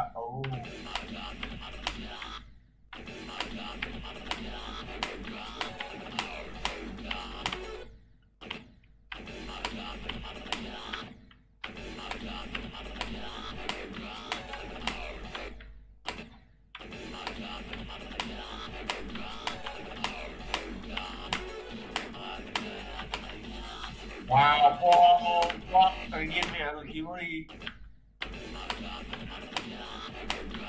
tức là tao nghĩ là mày đi thi phản xạ thì tao nghĩ là ai thắng của mày được.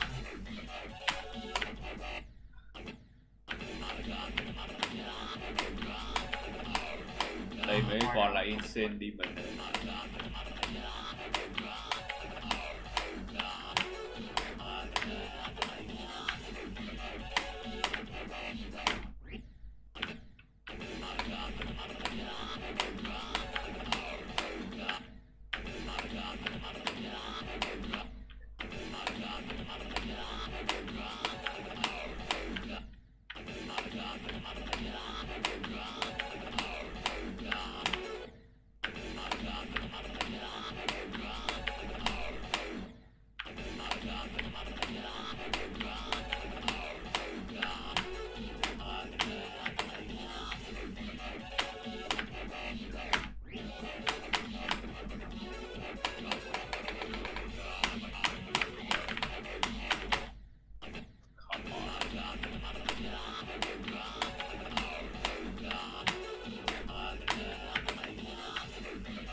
Đó.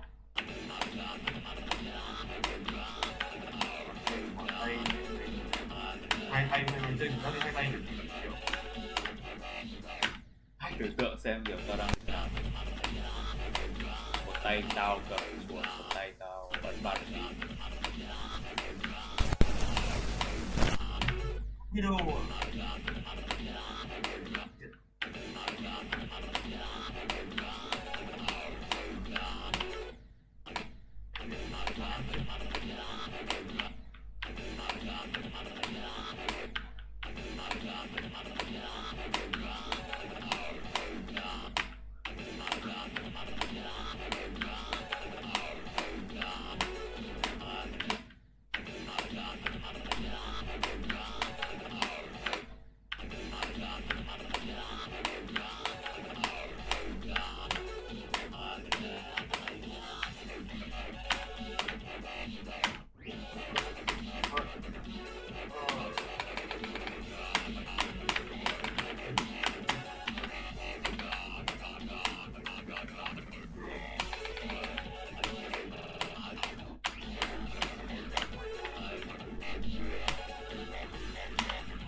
Đoạn này căng nhỉ.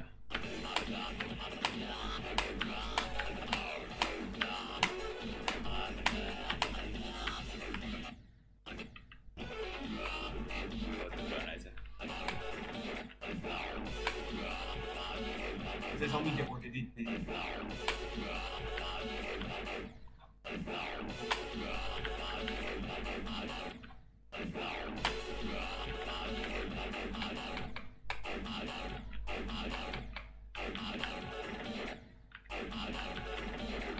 rồi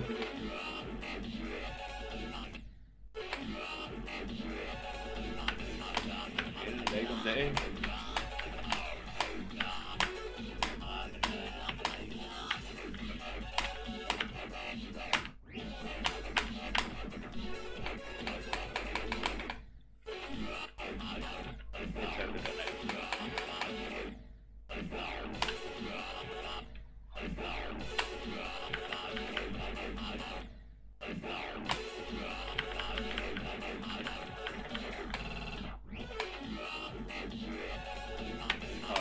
Đoạn này dễ.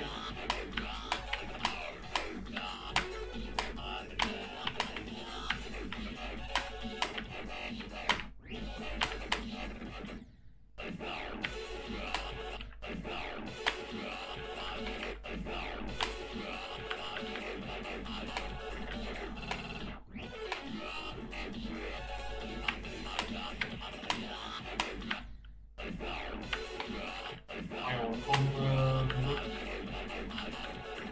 Yes. để người cho mèo đây một tí ăn mèo đây một lúc khoảng tầm đấy Hả? mèo ở đây khoảng mấy phút Thì tao đi đâu đâu. thì tao auto một tí chờ tao tí tao vào Ok ok.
so strange. Like, if this structure is proved to be real, if they start an excavation and they have irrefutable proof, like without a doubt, there's some man-made structures that are beyond description underneath the ground.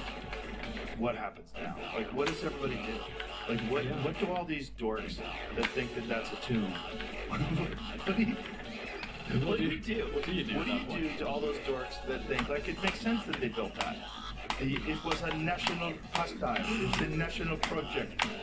Come on, bro. Yeah, Settle the fuck I think down. at that point you have to. Well, I give in. think the pyramids uniquely stand as like an intelligence test because they are so crazy. When you have stones that are so large that are taken from quarries hundreds of miles away, 500 miles. a lot of these people supposedly didn't even have the wheel. So what is this?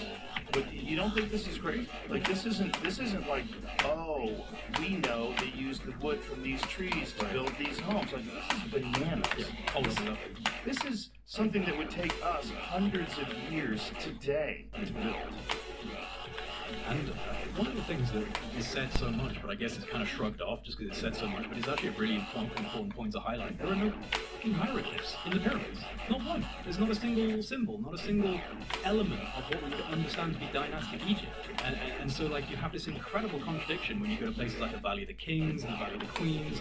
Gold, and you know, it's adorned in patterns. You can't see a square inch of stone where there isn't something filled to venerate these people, and yet the pyramids are bare. And you know, when you go inside them, you're gonna go in. I can't. I Yeah, can't when miss you that. when you go inside, it just feels mechanical. It feels functional. It's, you know, big portcullises of rose granite and these shafts going off perfectly vertical off until you can't even see, and there's nothing about it that feels spiritual or funerary at all. Well, just looking at it, it looks to me like an advancement of what we are. It's almost like indescribable, like a 1,000-year advancement of where we are currently to build something like that. Right. It seems so nuts. And there's obviously stuff that doesn't seem as nuts. It's just beautiful and impressive. Right. You know, just like the Colosseum in Rome. Or like, you know, the Acropolis. You know, all those things are fascinating and incredible. Craftsmanship and engineering and architecture. Amazing. Yeah. But then there's Egypt and you go, shut the fuck up. Like, what is that? That's nuts. Yeah, and I resent the idea that we're like taking it away from them. It's like, let's just be logical about this and actually assess the toolkit and assess the capabilities and then look at the evidence of what we're seeing. Also, we're not. Huge Because errors. it's people that live in the same place. So it's literally just the older versions of them. Right. It's not like you're saying, you know, Chinese people came and they did it all and then they flew back. Exactly. No, that's not what anybody's saying. We're just saying it's your more ancient ancestors. Yeah, Like, it's right. your I can't ancestors. say that. Not, just the timeline's off. The timeline seems funky. Clearly, there were some amazing things that the Egyptians did during the accepted timeline. I mean, they were a fascinating Amazing. culture, Amazing. all through till the end. Yeah. Right. But when you go really far back, whatever that is nuts. And when you're saying that you know exactly when it was dated, when there's so much evidence of just today, modern, doing these reconstructions and fixing and Yeah. all the feet of the Sphinx and they're covering it with new fucking rocks. Like, they've always been doing renovations. They always do. So all this stuff that you're saying, like, we got a piece of wood from inside one of the cracks, like, this doesn't mean anything. You can't date those rocks. No. Unless you get under those motherfuckers to the bottom, take a chunk of organic material from deep underneath that thing, so you can know when the first stones are placed, you don't know. You're guessing. And Oh then my I God. think that's why we're coming to a point now where there's such resistance from the mainstream when you see scans like this, because they've built themselves into a wall. You basically have to admit, yeah, we're just fucking wrong. You also Sucks, see like, you know, them confronted by real evidence. yeah. Like real Yeah, evidence. And like just when someone takes you for a walk inside the king's chamber and you look up at those stones, that somehow they go like, how high are they in the sky? How high are they in the sky? How high are they? Do you remember? Oh god, no, I don't. Sorry. What, 80-ton stones? Yeah, Somehow 80 or another- tons in the King's Chamber, 80 tons. How tall? Look, And that's near the apex. That is near the apex. Jamie, please put this into perplexity. How tall is the ceiling inside the king's chamber?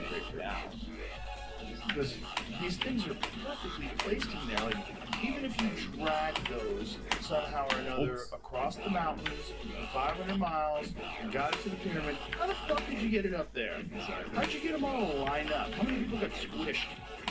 The chamber itself spans 10.5 meters long by 5.2 meters wide. How tall is the ceiling? 19 feet. Shut the fuck But it's also near the top of the pyramid. It's incredibly high up in the pyramid as well. They have to lift it to that So point. you have to get these 80-ton blocks 19 feet and then place them perfectly. And there's absolutely, again, there's nothing kingly about the king's chamber at all. It's just completely a bare room of rose granite with this sarcophagus coming up out of the floor with a huge chunk missing. And actually, if you look at where that huge chunk is missing and you turn around and you look at the wall, there's actually a massive impact on the wall. There's like a big part of the wall that's been broken off. So it makes you wonder if maybe that was jettisoned off at some point from power. Well, what do you think is in that, what they call the sarcophagus? Do you have a theory? I mean, I've been inside it. There's nothing inside of it. Fuck, you got in it? Yeah, I laid down inside of it with a Grand Master of Templar order chanting over me. Oh, fun. Yeah. That was my first trip to Egypt. Take a video of that and put it up on X, and no one's ever going to take you seriously. Yeah, no, right. Well, this guy's a fucking kook. I am a kook. Well, you have to be proud a kook. You know, yeah. You have to be a kook to really enjoy this. And you have to be on the fringe. And also, I think some of the most impressive scientists and creators have been the people on the fringe who were laughed at by all their peers. Well, especially now, because the way universities work is essentially there's a person that is the most important person in that field, right, at that university. And there's a bunch of people that want grants, there's a bunch of people that want to play nice, they want a career, they want tenure, and you got to be careful whose toes to step on. And if this one guy is the gatekeeper of it, or a group of guys like him at various universities are the gatekeepers to this information, you're going to come up with the current bottleneck problem that we see, where people are not just unwilling, but aggressively attacking people with questions, which is why they call Graham Hancock show the most dangerous show on television. Like, that is so crazy. You have so many shows where people get murdered. That's the best way to make a show go viral, though, isn't it? The best way to make a show go viral. Don't fucking watch this show. Like, you know what I mean? Great job. Great job on the They did PR. a great job. But it does bring up a disturbing and worrying element of just how quickly the mainstream media in various outlets all aligned at once to call him everything from a racist to a pseudoscientist to a conspiracy theorist. And, it is an alarming kickback that he's taken in his stride. Profound.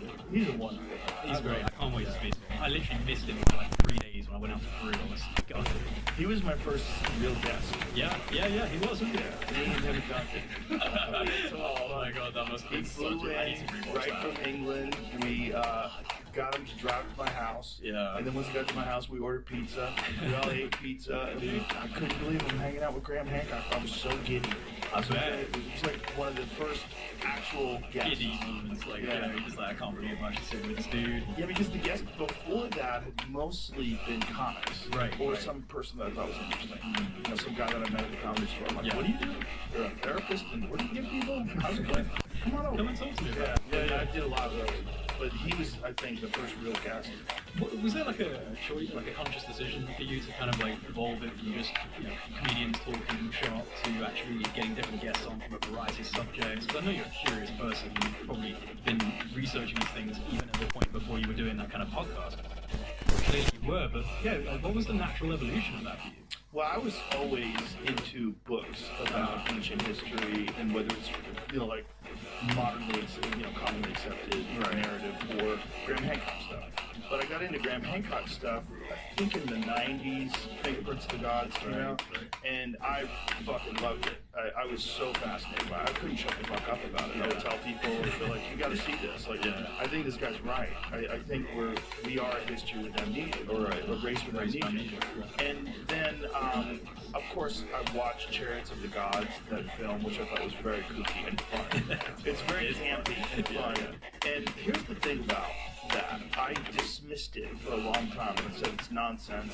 And I actually had lunch once. Eric Weinstein took me to lunch at Peter Thiel's house, where we talked to Von Daniken. And it was fun. fun conversation, like interesting. I'm talking to, he's a full-on true believer Von Daniken? Yeah, of the alien theory, the ancient aliens theory. And back, see, I've gone like multiple stages in my cognitive dissonance. And for a while, I was all in with the aliens. I hear you, I'm the same though. And then for a while, I was like, no. There was an advanced civilization, and we're just rebuilding that civilization. And that's probably why we're so barbaric. And now I'm like, why are they mutually exclusive? Right. Yeah, I don't think they are mutually exclusive. At one point, the gods walked amongst us. Right. And that's when I see the things like the tridactyl mummies, and I'm like, okay. What is that? What are we talking? Why is Peru so weird? Why do they have artwork that you can see from the sky? Like, there's a lot of weird shit going on here. Like, don't be so quick to jump. Exactly. So, but my point is, like, I have always been fascinated by stories. First of all, any subject that makes you ridiculous for considering. I'm always like, what's that? Yeah. Why is that? Scratch that itch a little bit. Yeah. Cookie ones, like ghosts, Bigfoot, all the cookie ones. Like, why? What's the resistance? I don't know. Why I can't think a Russian astronaut told me a Bigfoot story. Yeah, What he said? well, he pinch of salt, but he claimed that he'd been told this by a military guy out in Russia that they were in the rec room of this like Air Force base, and apparently, according to this Russian astronaut trainer at the Yuri Gagarin Space Center in Moscow, and he said that this Yeti Sasquatch type being apparently just walked into their rec room, helped itself to some water from the water thing, waved, and then vanished. I don't know. So this guy, what was his job? He was a trainer of astronauts at the Yuri Gagarin Space Center in Star City, Moscow. I bet they did. MK Ultra. Yeah. I mean, If you hold on to that kind of information, interesting stuff. They'll probably experiment on you. Yeah. You probably gave that guy some. I've never given the Sasquatch thing its due course in research. To be honest, I've been very dismissive of that. But maybe I have. Maybe, I have. The I spent demographic. years with. I used to have a Sasquatch Bigfoot footprint, like a cast. Oh yeah. Like a plaster cast on the desk. That rest in peace, Dr. Jeffrey Melton, who just recently died. I had him as a guest on the show too. He's so crazy.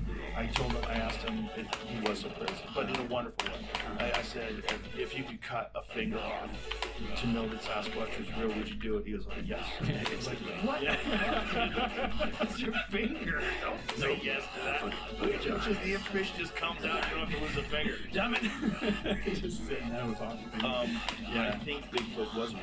Right? Yeah. I think that's why there's some like. Do you think it's just like some sort of like branch of creature? Because there's so many people think it's like an interdimensional being or It could be that too, but I think it's Gigantopithecus. Yeah. Gigantopithecus was an absolute real thing that we didn't even know existed until I believe it was the 20s. Yeah, around then. Guy found its teeth in an apothecary shop in China, and then started researching it and finding where the dig sites were.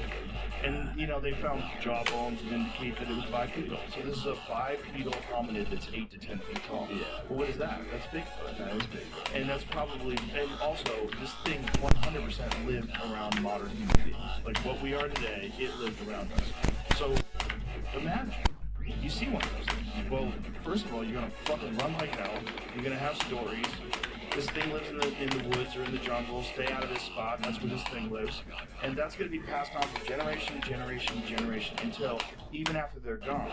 Now Why it's am I just bad at now it? it's just a thing. Now it's a mystery man that lives in the woods. I feel like antiquated Bigfoot stories, like outside of just modern. Yes. Yeah. Oh, without a doubt. Especially Native American culture. That's what's interesting is like Native American tribes, there's multiple, obviously, many different tribes, many different languages, right? They all have a word for this thing. And we can put this into complexity. How many different Native American names are there for Bigfoot? Because I believe Sasquatch is a Native American. I don't know which tribe had that, but there's multiple different names for this hairy creature that lives in the woods. But they don't have names for like a giraffe that lives in the woods. They don't have like other mystical animals. This one. mythical creatures. You just have this one. Yeah. And this one is a fucking weird one. Well, that's what I mean with the interdimensional aspect. It's treated different from just an animal. Right. That might be real too. This is Yeah. part of the problem. Yeah. It's like we might be dealing with multiple different things. It might not even be Gigantopithecus. Sasquatch, Skookum, that's right, I heard that. Oma, that's right, there was a movie called Oma. The guy who did the American Werewolf in That's just London what. out there. That's just the last words you say when you see Bigfoot. Oh my! Oh, yeah. Done. Yeah, okay. Chai Tanka, big elder brother, 70 to 80 names. wicked cannibal. Oh boy, Windago, wicked Yeah, cannibal. Wendigo. I've heard that one. Wendigo. Yeah, I've heard that. And Yetishol, how to say that? Yetishol, Yeah, big Yetishol. god, and that's a Navajo name. So there's a bunch of different, there's a bunch underneath that too. Yeah, like it says about 70 to 80 names when accounting for Right. variants across 50 tribes. Okay, so what is that? And it's the same with the alien race. Like, you have people. Yes. Well, and then it brings the same, like, it brings us to the same subject of what if there is a way to traverse dimensions? What if this is not as simple as something gets in a spaceship and it comes here from another planet? What if it's coming from another place? And what if that doorway is open to other things? And what if some of those things are Sasquatch? Like, and under the right conditions, this pathway is open. Right. And maybe it's not even something that actually exists, but you can see exists in our tangible timeline, but you can see under heavy stress, Right. under like anxiety. And imagine, what gets you more stressed out than being in the woods at night, right? Woods at night creates a lot of anxiety for people because there's all the sounds and you're looking around, it's dark, you're vulnerable, especially if you live in real woods, like woods that have predators in it. Right. It's sketchy. And I bet there's different states of mind that you would, if there's some sort of a possibility, some sort of a way that an intelligent creature can get to a point where it has the technology to access other dimensions, it can go into other spaces. Would you even be able to see it all the time? Or would you only be able to see it if you were like under a highly anxious state in the woods, you're kind of a little freaked out, you're more open to weird things, and then it senses that and communicates with you? Well, we are. It sounds cool. We're dominated by our perception, and we have such a narrow bandwidth of visual perception. When you get up the whole light spectrum and look at visible light, just Right. this tiny corridor of visible light that we're able to see. Obviously, we've developed IR and different kind of. If you film the night sky with infrared, you get weird shit. You get Right. these orbs and things that seem to fly by, and I think that it is a perceptual thing because. The reason I even started my YouTube channel is because I've had my own experiences with UFO type phenomena that were entirely initiated by me. Like I asked them, and they did. See, that sounds kooky. Yep. Take that clip, dismiss you immediately. It's There kind we of go. Can't wait for it. But this is one of the things that people have been saying for a long time, is that there's actual groups of people, and there was even some guy who's like, somehow or another connected to the government, that was saying that they lead these people out, they go out into the desert, and they have some sort of a secret frequency. He didn't want to discuss it, that they can push out, they can send out the secret frequency, and it'll call them in, and that other people have done it simply by willing them in. That's what I So sitting there and putting out this message that you're trying to communicate with them, and then eventually they show up.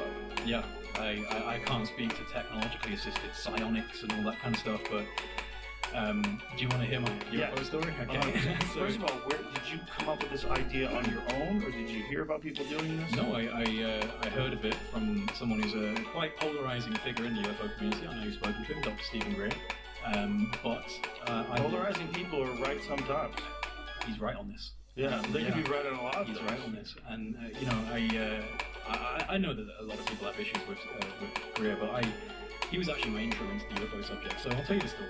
Sorry about my throat. Let me just take a sip. So this was. How did he find out about it? That's a good question. He had a near-death experience, I believe, and from that was actually apparently communicated to and shown things that when he came out of that experience, he became samadhi type, teacher. Of course. Profoundly That's a interesting. great origin story. Brilliant origin story. My origin story was that I was really bored during COVID. No, so like honestly though, it was actually in 2019 that I had these experiences, and I do think that it's very important to lay a bit of foundational groundwork, because I think a lot of people will recognize this as well, and it's something you mentioned with Bigfoot being in a high stress environment in the forest. Maybe that changes your perception. And I think that there's a degree of trauma and a degree of intense emotional moments that can bring about paranormal experiences. I don't know why, but it does seem to be something that a lot of people relate to. Yes, I was in a very dark time. Yes, I was having a very traumatic time. Or yes, I was going through something. And then this happened. And so for me, I was in my third year of university and struggling. Just had a whole mix of personal issues going on. So I ended up kind of dropping out before I finished, and was just in a really bad rut. And my dad was worried about me, and he said, look, I'm out in, this is a bit of a long story, but it's important to lay this foundation, I think, before I talk about what I actually experienced, because it plays in. My dad was worried. He was out in France at the time, and he said, look, do you want to come out and stay at this place with me and just kind of relax and bring yourself back to normal? I was like, okay. So I came out, and he was like, I've got these books that I've been reading. I think they'd be really beneficial for you. You should read them. I was like, okay. I don't see how a book can change. Does he often anything. recommend books? Not massively, no. In fact, no. This was the only time he recommended books, which is interesting. And they were a series of books called Conversations with God by Neil Donald Walsh. Have you ever heard of it? No. Okay, so it's interesting. It kind of ties into, I suppose, the channel works, things that people believe they receive. Oh, wait a minute, I have heard of this. He's quite well known. He's quite well known. He was a radio DJ, broke his neck in a car accident, became homeless, finally managed to get back on his feet, but was still struggling, wrote an angry letter to God, and then apparently woke up at 3 o'clock in the morning and was having like voices literally telling him to write things down. So he wrote things down, and this became Conversations with God. It's literally a dialogue, him asking questions and him receiving answers, which he interpreted as from God. Now that is intense, and I'm definitely not here to say this is the Bible and everyone should read it. However, it was incredibly impactful for me at that time. The things that I was reading about, it was a very different idea of God, universal consciousness leaning towards more than some weird patriarchal cloud-living figure that just never made sense to me. So it got me in, I was reading it, and it helped tremendously, weirdly enough, which I didn't expect. And that put me on a path towards researching physics and philosophy and science and consciousness, and that's where it really started for me. But then a couple of years down the line, I found myself in another depression, in a sense, because I felt like I'd accumulated a lot of information about various different topics that I thought were like big questions and big answers and big esoteric things, and I just got to a point where I was like, none of this is actually helping me in my life. In fact, I'm actually feeling like fucking worse for looking into all this thing, and I don't know how this is going to benefit me. So I was sitting on my bed one night, and I guess you could call it a prayer, I just sat on my bed and said out loud to the universe, like, I need something that validates all of this. Like, if I'm meant to be looking into these big picture questions about the universe and consciousness, if there's something tangible here, like, I need to know, and I want evidence, I'm ready for it, so give me it, I want that. And then a week later, my best friend at the time, he was like, hey, I was watching this documentary, you've got to check it out, it's called Unacknowledged by this guy called Dr. Stephen Greer. This is my first introduction to the UFO subject. I was like, okay, cool. Sit down and watch that. Very good documentary, all of these different, high-level officers and missile launch guys talking about UFOs. It got me in.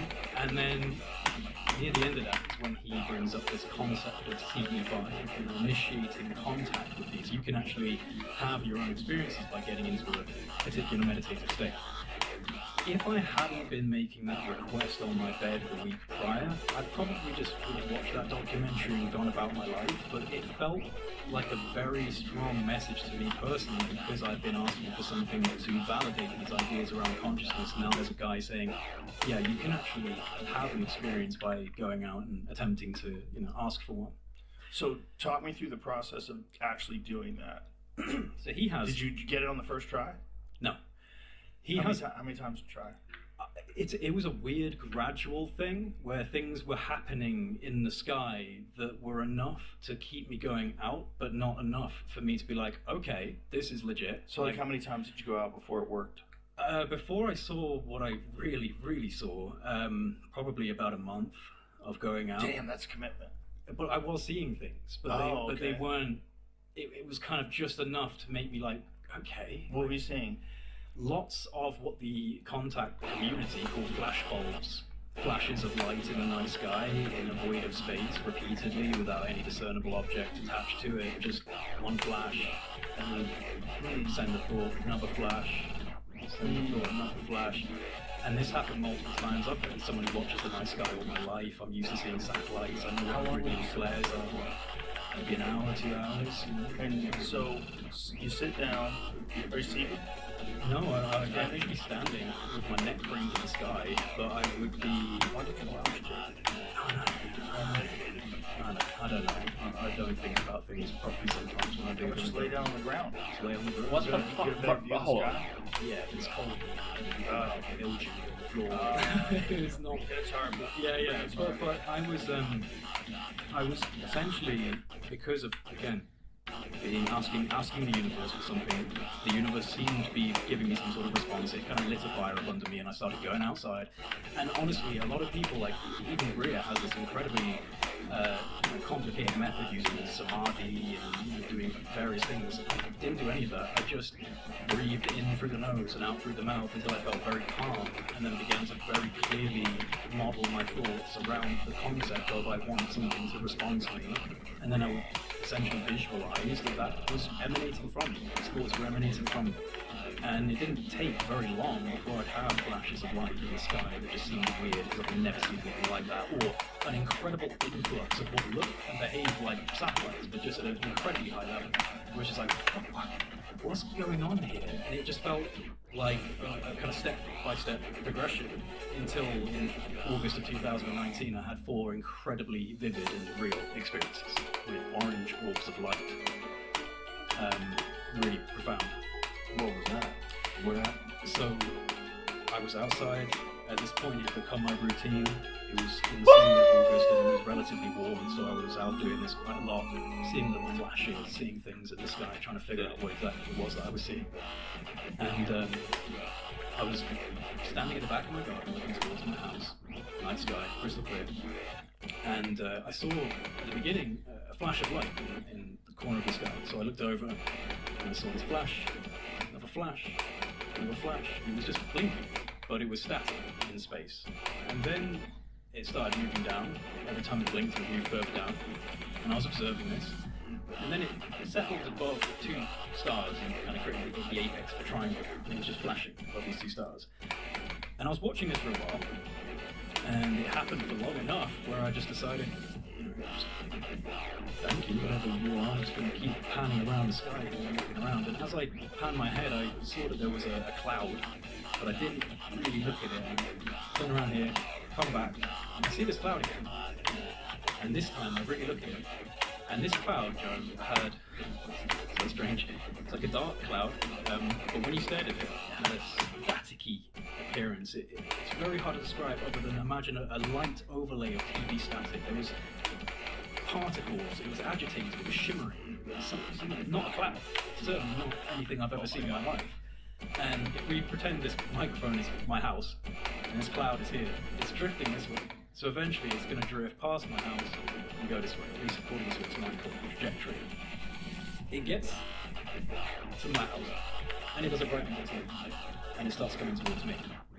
So eventually it's going to be above my head, this cloud-like formation. A cloud does a right angle turn in the sky. Abrupt, as in 90 degrees. It's going like this, and now it's going like this towards high up in the sky, but it's now in my path, a complete 90-degree shift from this trajectory. And I saw it like a jarring, now it's going this way.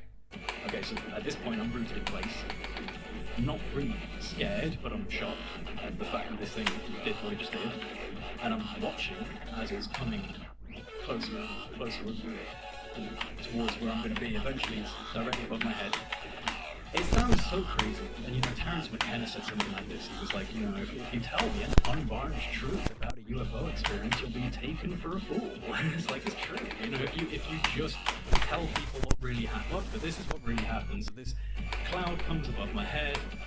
As it's directly above my head, this cloud sucked into itself as if there was a central vacuum, a central point where it just got sucked into itself, and it revealed a triangle formation of about 25, maybe 30 orange orbs of light in a triangle. And this triangle, basically the cloud went, triangle was revealed, it kept moving, I had to turn around and watch as it went off in its direction. And as I was watching it, I could see that some of these orbs were actually swapping formation, swapping position in this formation. And that was the first time I saw them. I saw them 3 other occasions, all within the space of a month after this. Weirdly enough, I woke up the next day, and this is the only element of the story, as crazy as the whole thing sounds, it's the only element that makes me personally uncomfortable. I was getting out of the shower, and as I was drying myself off, immediately noticed where this tattoo is now. There was a triangle mark of 3 red marks, one here, one here, one here. Very vivid, like Then you covered it up with that. well, it faded over pictures time. of it? I have taken pictures of it. Yeah. Is it clear? Yes. Can I see it? I can try and find them. Yeah, I haven't got my internet on right now. Jamie, if you go onto my X account and just type in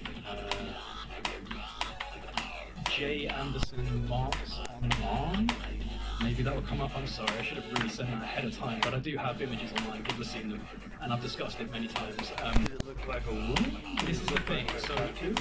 So 3 red marks, no bump, no scab, no itching, no feeling of discomfort. There was a slight shine to them, as if it was almost like a healed over burn, and this was very vivid. It didn't dissipate for over a year. It was on my arm for about a year before it faded away. Eventually faded away, and then I got Hermes Trismegistus tattooed on my arm. But weirdly enough, I got this tattoo and then got invited to Egypt. But yeah, I had these experiences. I had another experience where they came down and hovered above my house. Can I ask you this? So these orbs, Yeah. There you go. Thanks, Jamie. Thanks, man. that is. Yeah, That looks like you burned 3 cigarettes in your that's what some arsehole online definitely claimed, but I didn't. Well, that's what I would say too. Yeah, That's yeah. all online. This That's great. this I noticed it immediately. I'm not particularly comfortable with it. I don't know what it really means. I'm a bit of an idiot, Joe, because like I should have gone to a dermatologist. I should have like actually had someone look at it. Branded like cattle, son. Well, that's They kind of what I'm thinking. At the same time, Just keep an eye on this one. can I even be mad at them? I was like, show me, give me evidence. I want to sign it. Fuck it, fine then. Right. There you go, dude. I would say whatever that is on the arm, who knows? Maybe a dermatologist can explain it. It's just a coincidence. But the actual thing itself is far more interesting to me. And like, because one of the things that people always say is, if they were out there, what wouldn't we see them? But God, if they could come here from another dimension, or if they can come here from another planet or another solar system, don't you think they could probably hide? Like, we're pretty good at hiding. Like, don't you think, like, we have technology right now, like stealth bomber stuff, that diminishes the radar signal. Exactly. Like, you can't pick them up on radar. So why would it be impossible to somehow or another manipulate your visual field, project what looks like clouds on the outside? We know that we can do stuff like that with plasma. Like they have these plasma things that can spin in the sky, and it's weird. They can make objects out of them. I wonder if that was plasma. I actually do wonder if this was a form of self-organizing plasma. Because that's definitely something that people have looked into quite That means that extensively. maybe plasma has intelligence. Yes.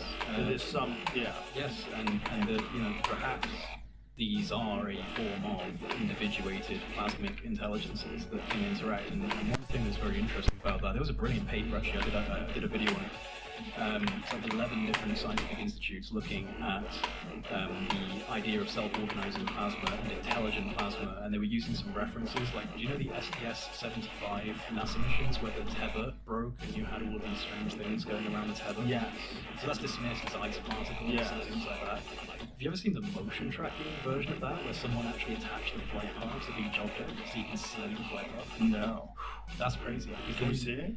Yeah, I'm sure if Jamie looks up That is a weird one. It STS-75 seems like flight path. lights are Tracking. going towards that thing and checking it out. Yeah, so this is a gigantic tether. I think it's like 2 kilometers long or something. It's absolutely insane. It broke away from the ship away. And as it broke away, you had these, what some people believe to be UFOs or plasmic intelligences, or if you're on the mainstream side, you'd say these are ice particles.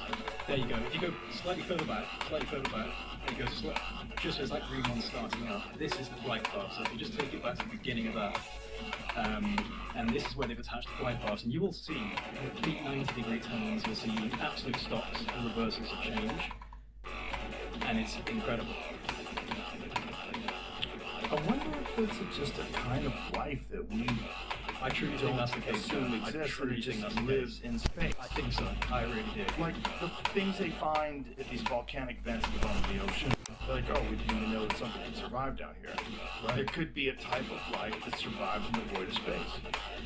And it wouldn't be a biological thing. It would be some form of energy or light. This is apparently what all the spooks were telling Tom DeLonge when he went to the Pentagon, that there's amoebas in space the size of whales, and like, you know, that these things were essentially. That's what they told him? Yeah, I remember when he was on Fade to Black, he was talking about, you know, that there are these amoebas in space. But why would they tell him? And then he goes on in those shows and tells, like, I feel like that's the type of guy that he tells some things that you want to get out. Yeah, and it doesn't necessarily have to be true. No. As a matter of fact, it's more fun if it's not true. And make him say as much kooky shit as possible, so that the stuff that he's going to say that's true looks ridiculous. And now all of those guys that gave him that information are on the Age of Disclosure. Exactly. We should trust them.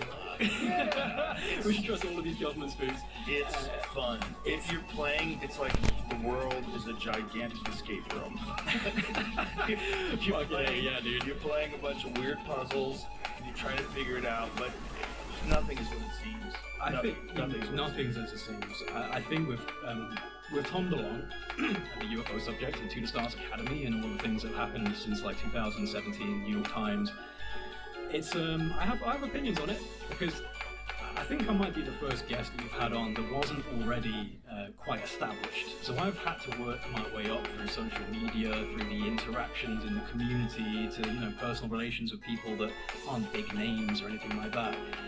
You know, I've had to work my way up it. So I've seen and been exposed to things that perhaps people like Jeremy Corbell and others who are already quite big names haven't seen, because they're too big. They don't need to be on social media looking at fucking comments or, like, you know, what's going on in the X space.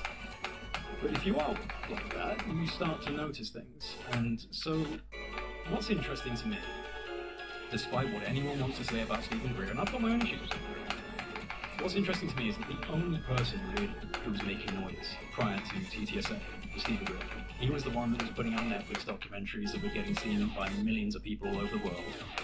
And he was saying, you know, these are black budget illegal programs. This is a anti-congressional crime against humanity. We need to be busting down the doors. This is not exactly what they would want to hear if they were inside the national security state. There's this guy out there saying this. What do you do about that? Well, do you know how Tom DeLonge got linked up at the very beginning of all this? No. So he's always been a UFO guy, and because of his background and, you know, money, he was able to secure connections, and he was very friendly with Greer. He was best buds with Greer at one point. In fact, there's a video of him when he's quite young. He's pointing out all of the UFO witness tapes that he's got in his library. And it's like, you know, these are all, I'm holding on to these for a guy. He's got like 50 whistleblowers. He's bringing this all out. This is before Greer kind of made the announcement, so it's obviously Greer. And Tom DeLonge's on Fade to Black in, I want to say 2015, talking about this, where he tells the story of how a friend of his at Lockheed Martin calls him up and says, hey, we're having a family and friends meet and greet over at Lockheed Martin. Would you want to introduce the bosses to the stage? And he said, yeah, but I want 10 minutes with your bosses afterwards. And they were like, okay. And so he went and he introduced them on stage, and then tells a story of being taken through, you know, these white noise corridors and down into this place where eventually he's chilling with the guys at Skunk Works, and, you know, these big directors are all sitting in this room. Okay, what is it you want to talk about? This is where he pitches To the Stars Academy of Arts and Science and this framework. And what's interesting is on the radio when he's talking about this, he's saying you have to approach these guys like you want to be of service. You know, I was saying, I'm being of service. I want to help. So you've got a disruptive rogue person out there, Stephen Greer, saying all this stuff, causing commotion. What do we do about that? I have no idea. Suddenly, in walks a rock star. Use me. Because that's basically what he said. Use me. I'm happy to do whatever. I am your conduit into the public. Now, no disrespect to Tom, I've met him. He's a lovely guy and he's very passionate about the subject. But I do think he was used. And what you get from there is the Tutor Stars Academy platform. Suddenly you have this official kind of green-lit disclosure, very soft disclosure. There's nothing like Stephen Greer's disclosure. And we're all being encouraged to partake and support in this very, what should we say, curated method of soft disclosure for the people. I think that they were very worried about what type of disruptive truths might come out before it was time to talk about them, and then suddenly Tom DeLonge was a very useful medium for communicating this. And when you see things like the WikiLeaks emails between him and John Podesta, where he's literally saying this is about bolstering PR for the military-industrial complex from a disenfranchised youth. And, the generations of youth today don't trust the government. We want to change that. We want to change the perception of the military and the government. He's literally emailing John Podesta about this. So it's very clear that, at the very least, he was willing to be the messenger of whatever message they wanted to give him. And it just so happens that that message completely counteracts what Greer is talking about in terms of classified black budget programs. We've already cracked reverse engineering, we cracked anti-gravity in October 1954, this kind of stuff. It's like complete reversal of that narrative. Interesting. Yeah. Interesting. Well, it makes sense. That's what's the term? Useful idiot. Useful idiot. Yeah, they love doing that. Yeah. Like I've said it before, I'll say it again. I know people on this podcast that are doing that with me. And I know they were coming on saying a bunch of nonsense. But you have to let them talk because, For sure. the truth comes out in the wash. And I think what's interesting about the age of disclosure is this narrative of the reality of what happened. If it did happen, there's lying to Congress, there's misappropriation of funds, you're going to need amnesty. And so this is the narrative. This narrative is we need amnesty. It's like, it's kind of a smart way to do it, right? Do it in a documentary, have all these people that are probably implicated in some way, and say we need amnesty. Yeah. All these people that say that they know about these programs, amnesty is important because, That's what I'm these saying, people have like- been... But what they've been doing, really, if they have been doing what we assume they've been doing, we assume they've retrieved crashed UFOs and they've back-engineered them. We assume they've used that technology. We assume they're aware that there's non-human intelligences that are far beyond our technological capabilities and that we interact with them. You've committed a crime against humanity by not telling people that. Because we all operate under the assumption that we have an understanding of what our role is in this ecosystem of life. And if our role is not even remotely at the apex, if we are being visited and manipulated, and if we're actually a product of experiments, you should fucking tell us. You guys can't be hanging out at Raytheon in the fucking conference Can you room. believe this shit? Like, With your gold Rolexes on, dude. you motherfuckers. Right? Tell But everybody. we can't handle the truth. But right? they're We can't right. handle it. They are right with the amnesty thing. I think that's the pathway. I mean, Look, these guys are not right. gonna. No. What they stole, they stole. Yeah. Okay. What they did, they did. With the lying to Wait, Congress, the lies have been told. Let's fucking find out what the truth is. These guys, whatever they did, they did. Okay. You didn't stop it then. Let it go. The more important thing is let's find out if this is real. That's more important than everything. Yeah. For the race, for the human race, Yeah. the entire human race. And for No, I science agree. and technology, to have all this stuff locked down like that and not allow the great young minds that are coming up right now to have access to this is Yes. crazy. You're wasting one of the most valuable resources that we have with secrecy. I think there's so many different reasons why they might want to keep this a secret in terms of breakthrough energy and propulsion systems. Like, there's so many different implications to that, right? Massively disruptive. Massively disruptive, and could you imagine some like whacked out fucking dude with a 0-point energy device? Like, Or you imagine some guy who's running an oil company who finds out that they're about to do something like that. Like, the fuck you are. Right, Like, how about this right, guy right, at right. MIT that just got assassinated in his home? dude, This is- the wet works in the corporate world is very real. I This think. is very real.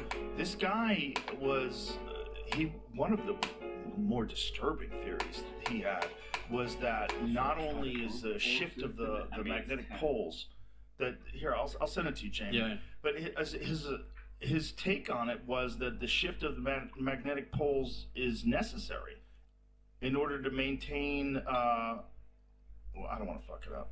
Well, like a natural Earth cycle Yeah. that has to happen. I'm sorry. I'm trying to think and look it up at the same You're time. good. Here it is. I'll send it to you, Jamie.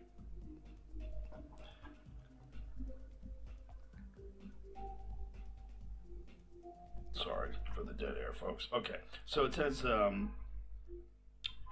assassinated MIT plasma scientist warned that Earth requires periodic magnetic reversals to sustain its field. Interesting. No reversal equals no dynamo equals the magnetic field Yeah, what happened? dissipates. The last time this happened, in the tweet it says Noah's What happened? flood.